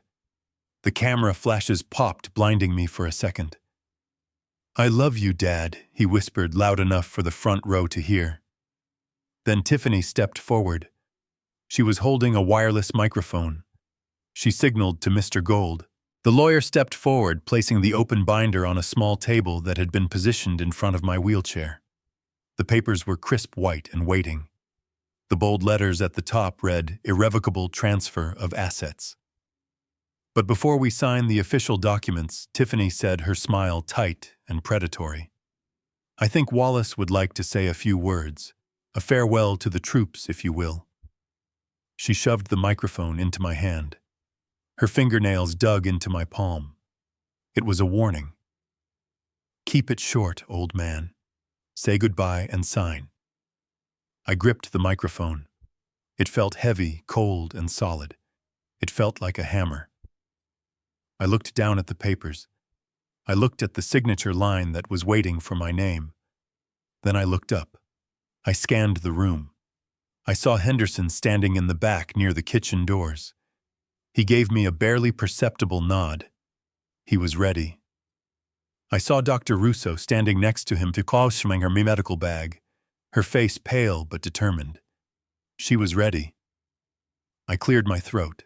The sound boomed through the speakers, causing a few guests to flinch. I looked at Preston, who was standing over me like a jailer. I looked at Tiffany, who was hovering like a vulture. I sat up straighter in the chair. I pushed my shoulders back, ignoring the pain in my side. The slump was gone. The tremors stopped. The old man vanished. "Thank you, Preston," I said, my voice raspy but steady. "That was a beautiful speech. Truly. You always did have a talent for construction, constructing stories, constructing images." Preston's smile faltered slightly. He sensed the change in my tone. A flicker of unease passed through his eyes. I looked out at the audience. My son talks about legacy. I continued, letting my gaze drift over the board members. He talks about foundations. In our business, the foundation is everything. If the foundation is rotten, it doesn't matter how beautiful the building is. It will collapse. The room went quiet. Very quiet. The clinking of glasses stopped completely. I have spent the last 40 years building sterling construction on a foundation of truth, of hard work, of integrity. I thought I had passed those values on. I turned my head slowly to look directly at Preston. But sometimes I said, my voice dropping to a dangerous whisper. Sometimes we build on the wrong ground. Sometimes we invite termites into the framework, and we don't realize it until the walls start to crumble. Tiffany stepped forward, reaching for the microphone. "Okay, Wallace, that is very moving, but we have a schedule to keep. The notary is waiting." I pulled the microphone away from her. "I am not finished," I snapped. The authority in my voice cracked like a whip. Tiffany froze. She hadn't heard me use that tone in years. It was the tone I used to fire incompetent foremen. It was the tone of the boss. I looked back at the crowd. "I was brought here today to sign a paper," I said, gesturing to the binder. "A paper that would hand over my company, my home, and my life to my son. Because, as they told you, I am sick. I am confused. I am old." I paused, letting the silence stretch until it was almost unbearable. But before I sign, I continued. "I have a parting gift. A farewell present for my son and his wife. Something to commemorate this transition of power." Preston laughed nervously. "Dad, you didn't have to get us anything." "Oh, but I did," I said, smiling a cold, humorless smile. "It is something very special. Something that reveals the true nature of our biological connection. And something that explains exactly why I suddenly became so sick 6 months ago." I reached into the inside pocket of my jacket. Preston and Tiffany watched me, their eyes locked on my hand. They expected a check. They expected a keepsake. Instead, I pulled out a small black remote control.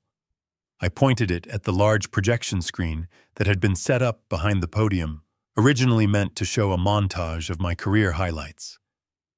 I clicked the button. The screen flickered to life, but it didn't show pictures of buildings. It didn't show me shaking hands with mayors.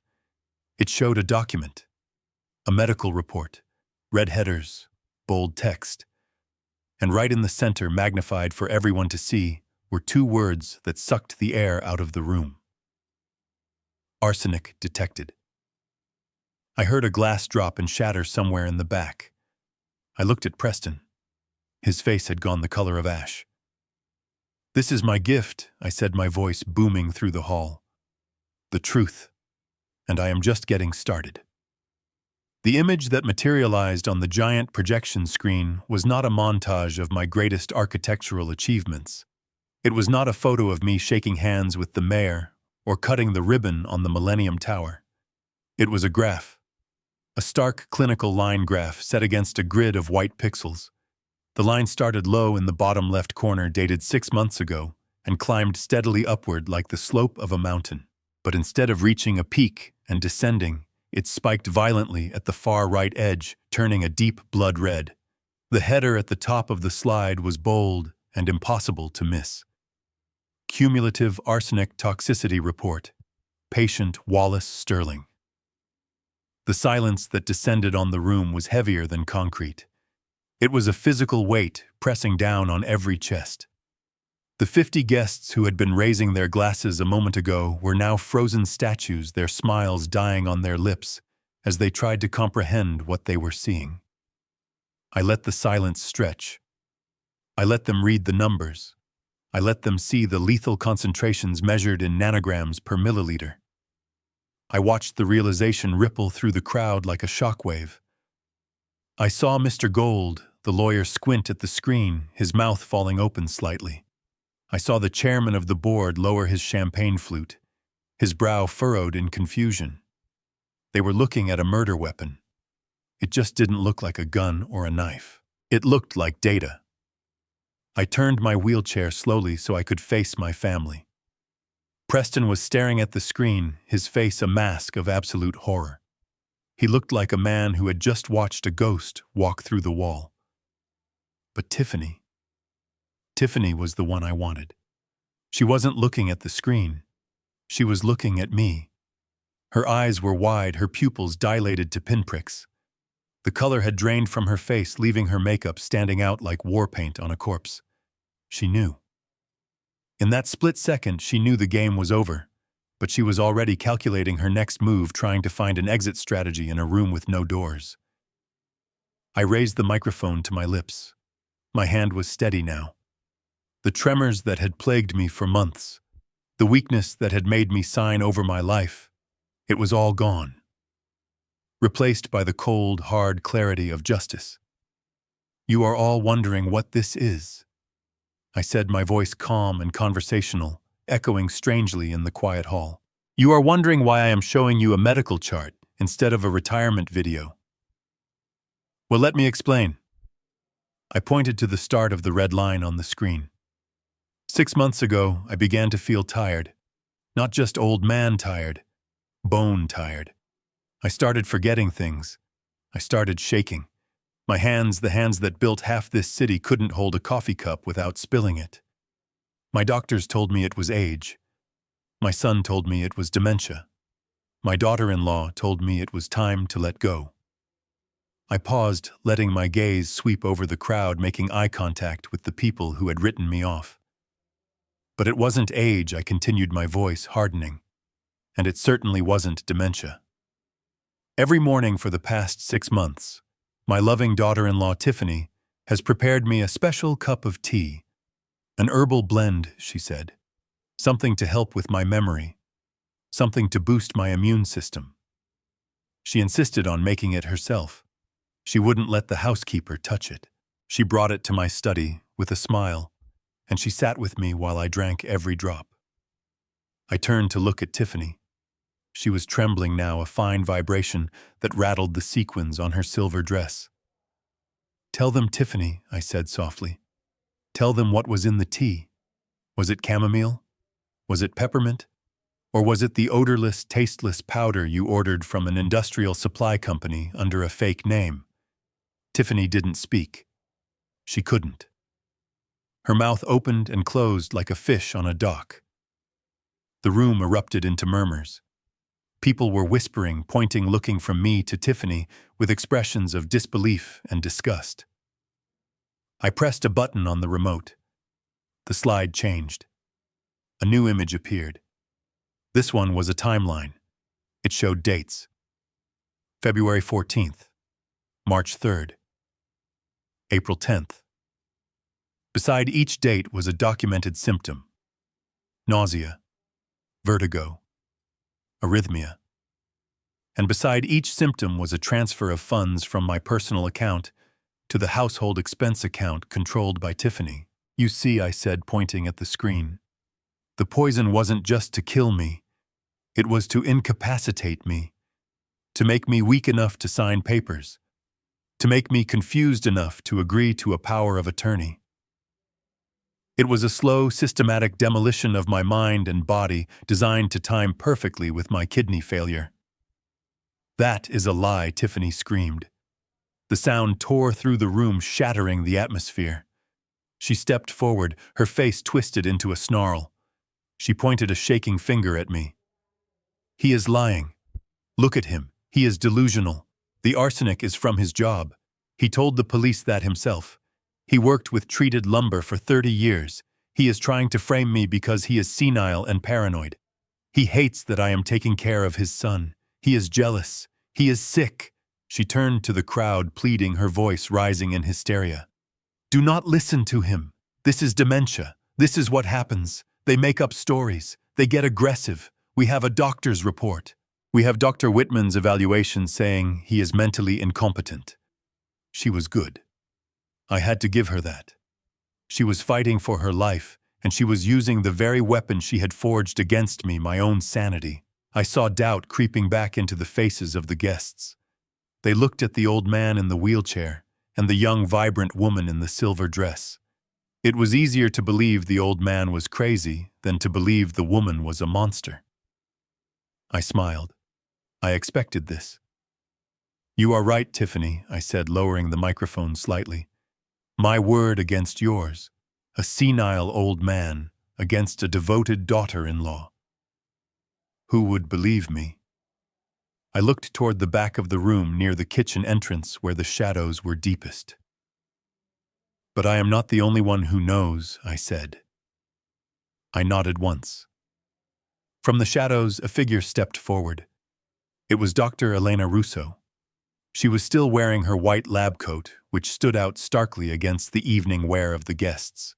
She walked down the center aisle, her steps clicking rhythmically on the marble floor. She didn't look at the guests. She didn't look at the cameras. She looked straight at Tiffany. The crowd parted for her.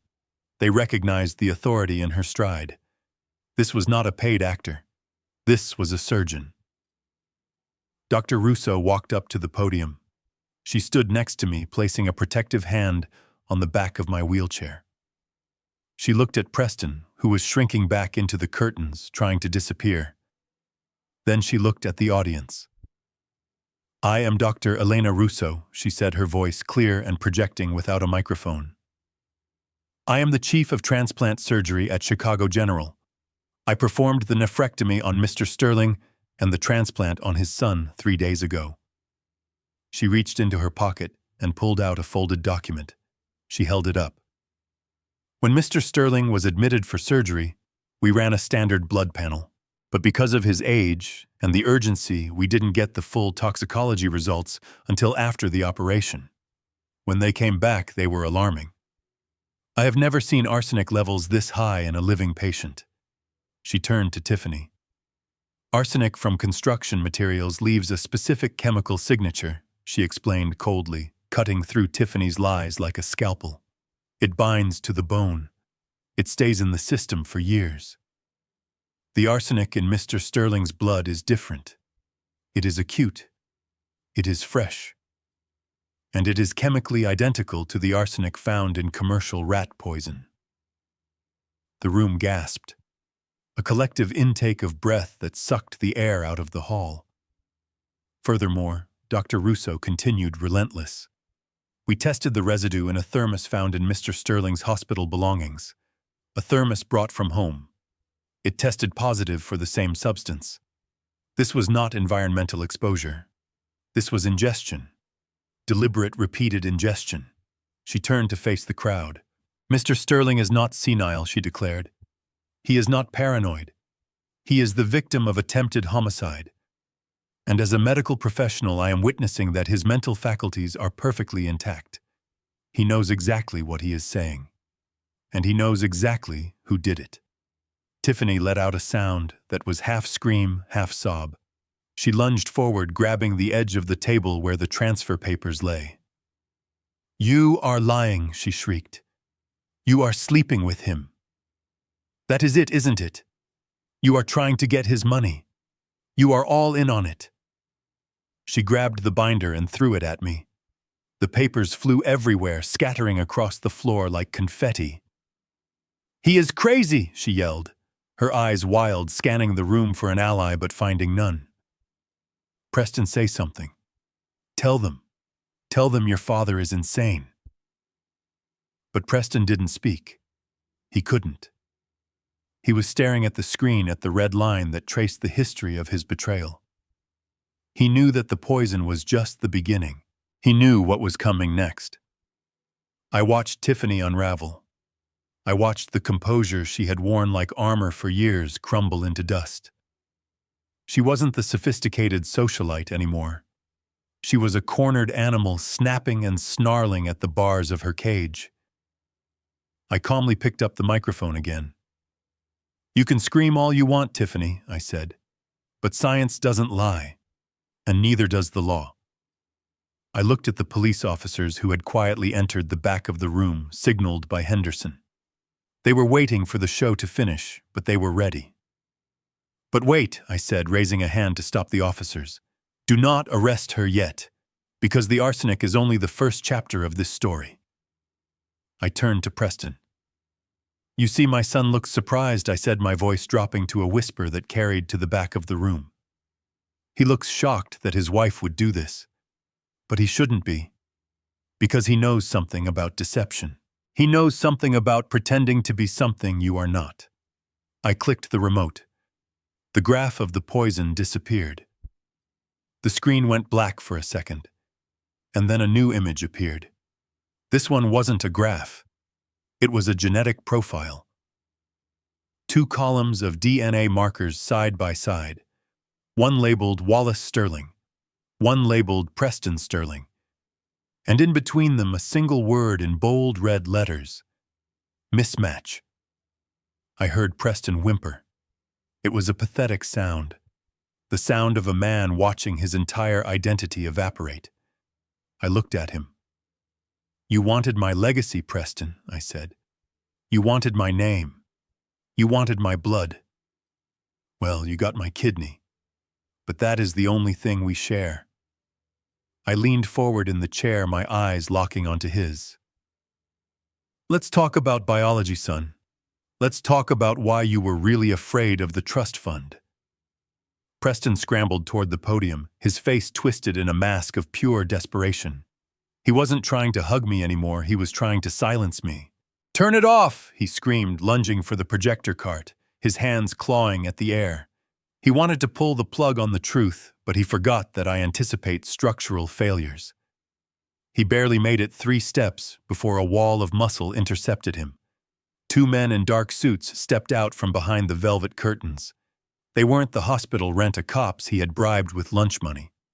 These were private security contractors hired by Henderson men who used to guard diplomats and didn't care about the tantrums of a spoiled executive.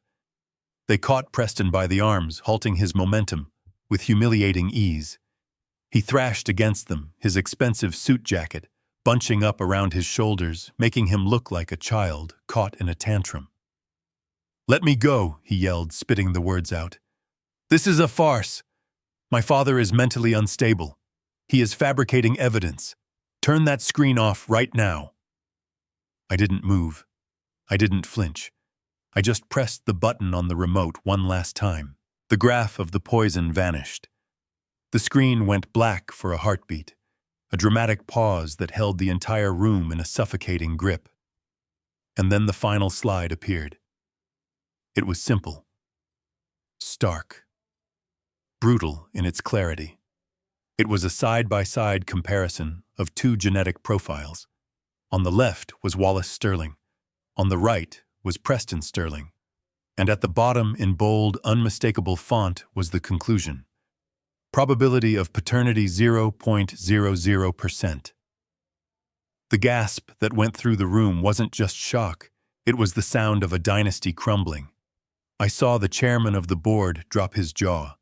I saw the socialites covering their mouths. I saw Mr. Gold, the lawyer, close his leather binder with a snap, realizing his client had just led him into a minefield. I wheeled my chair forward, inching closer to where the guards held Preston. He had stopped fighting.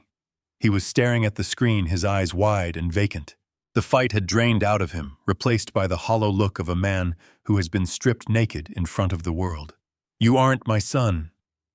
"Preston," I said, my voice low but amplified by the microphone so it reached every corner of the silent hall. "You aren't a Sterling. And the tragedy is that you have known for years." I let that sink in. I watched the realization dawn on the faces of the guests. "You found your mother's diaries, didn't you?" I continued speaking to him as if we were the only two people in the room. "You found out about Dubai. You found out about her affair. And you panicked. You knew about the purity clause in the family trust. You knew that if I ever found out the truth, if I ever ran a simple DNA test, the millions you felt entitled to would vanish." Preston shook his head, tears streaming down his face. "No, Dad, please don't do this. Don't call me Dad." I snapped, the anger finally breaking through my calm facade. "You lost the right to use that word when you decided to murder me. That is why you did it, isn't it? You couldn't wait for nature to take its course because you were terrified I would discover the truth before I died. You had to accelerate the timeline. You had to make me sick, make me weak, make me sign over control before the biology caught up with the lie." I reached into the pocket of my jacket and pulled out the physical copy of the lab report. It was crumpled from where I had clenched it during the ride over. I looked at the paper, then I looked at the man I had raised, the man I had taught to ride a bike, the man I had sat up with when he had fevers, the man who looked at me now not with remorse but with the terrified calculation of a criminal caught red-handed. I crumpled the paper into a ball and threw it. It hit him square in the chest and fell to the floor at his feet. "I gave you a kidney," I whispered, my voice cracking with the weight of the betrayal. 3 days ago, I lay on an operating table and let them cut a piece of my body out of me. I gave it to you because I thought I was saving my flesh and blood. I thought I was giving my son a future. I touched the bandage on my side, the wound still fresh and throbbing. But I wasn't saving my son. I was saving a stranger who was poisoning my tea while smiling in my face. That kidney inside you, Preston, that is the only thing about you that is Sterling. That is the only honest thing in your entire body, and it is my last gift to you.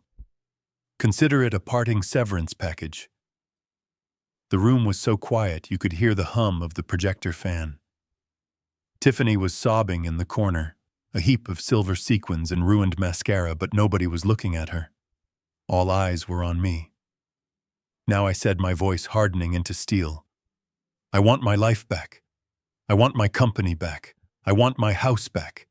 And I want you out of my sight."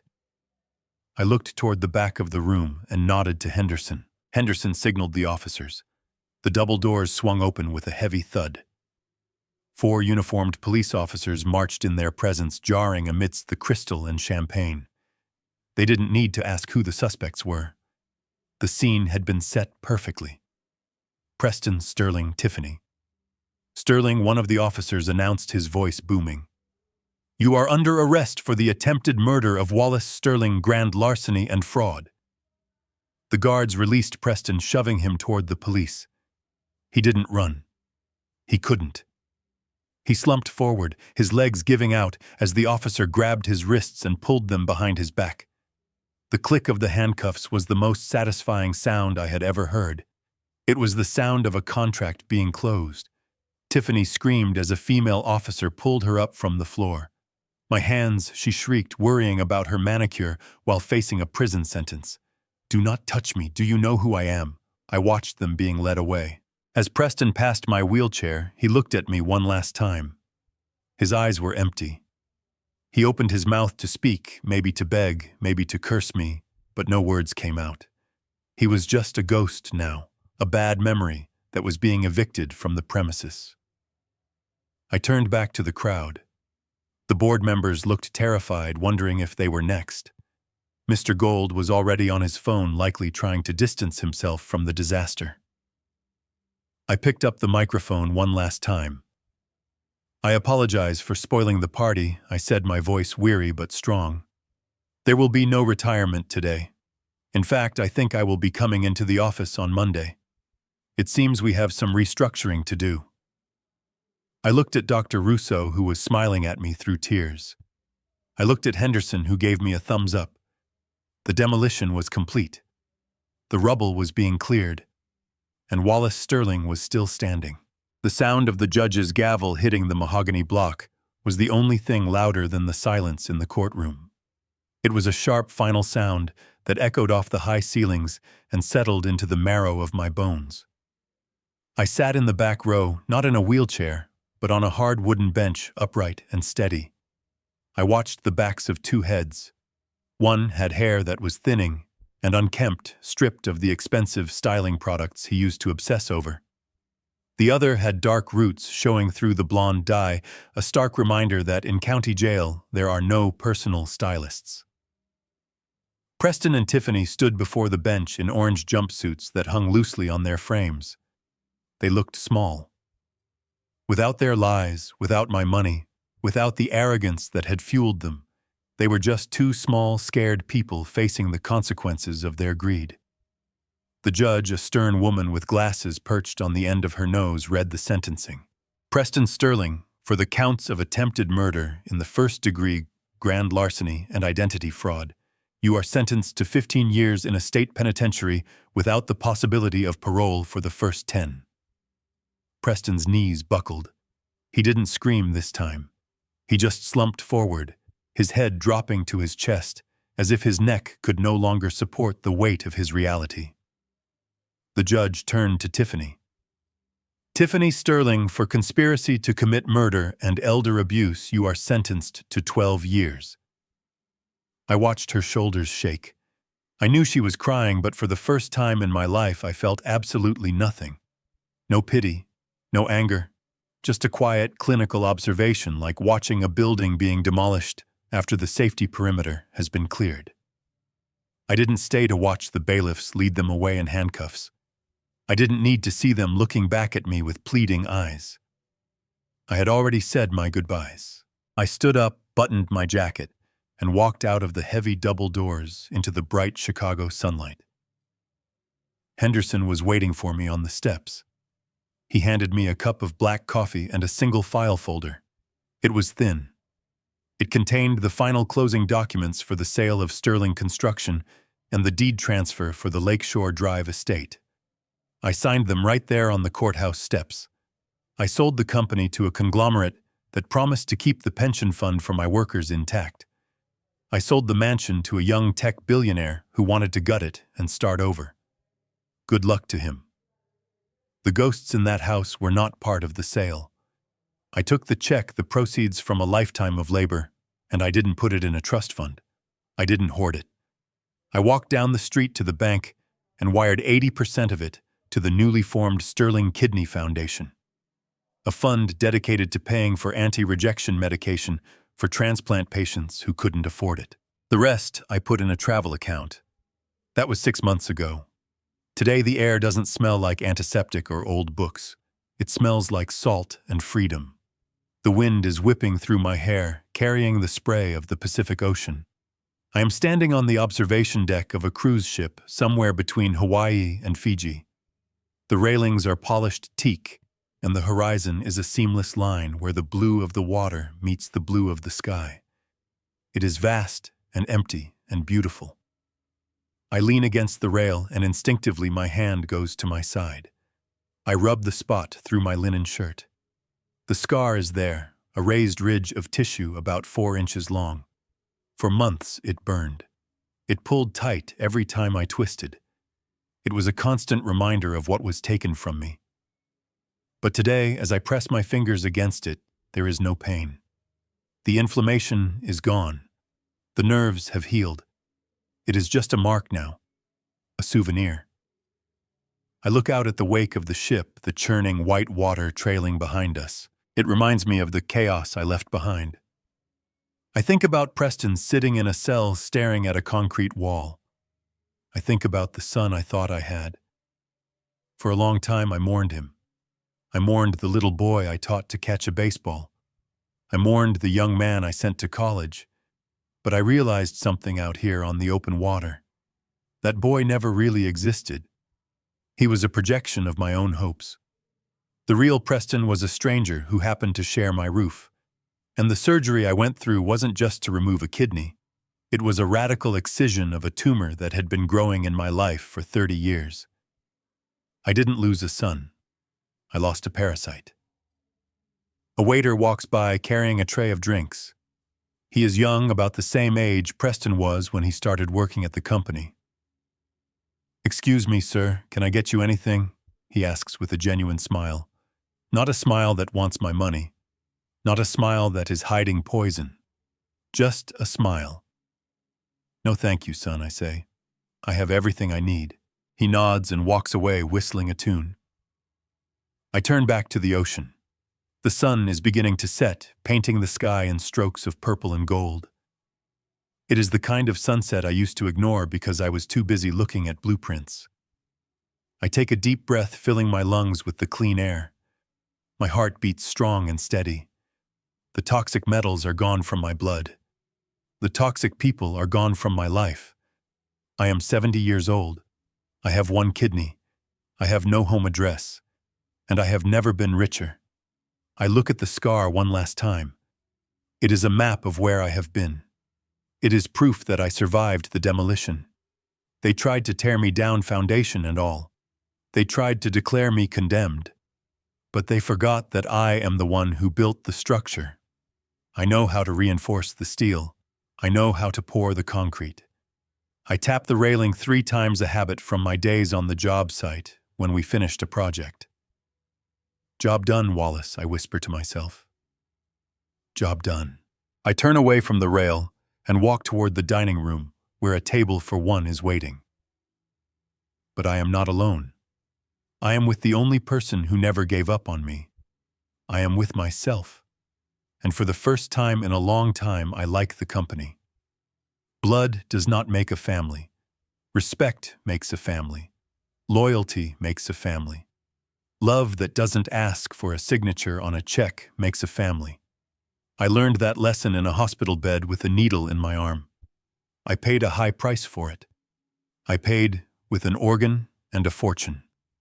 But standing here under the stars, I know it was a bargain. I bought my life back, and this time I am going to build it exactly the way I want it. As I sat there cutting into a steak that wasn't paid for with stolen money, my phone buzzed on the white tablecloth.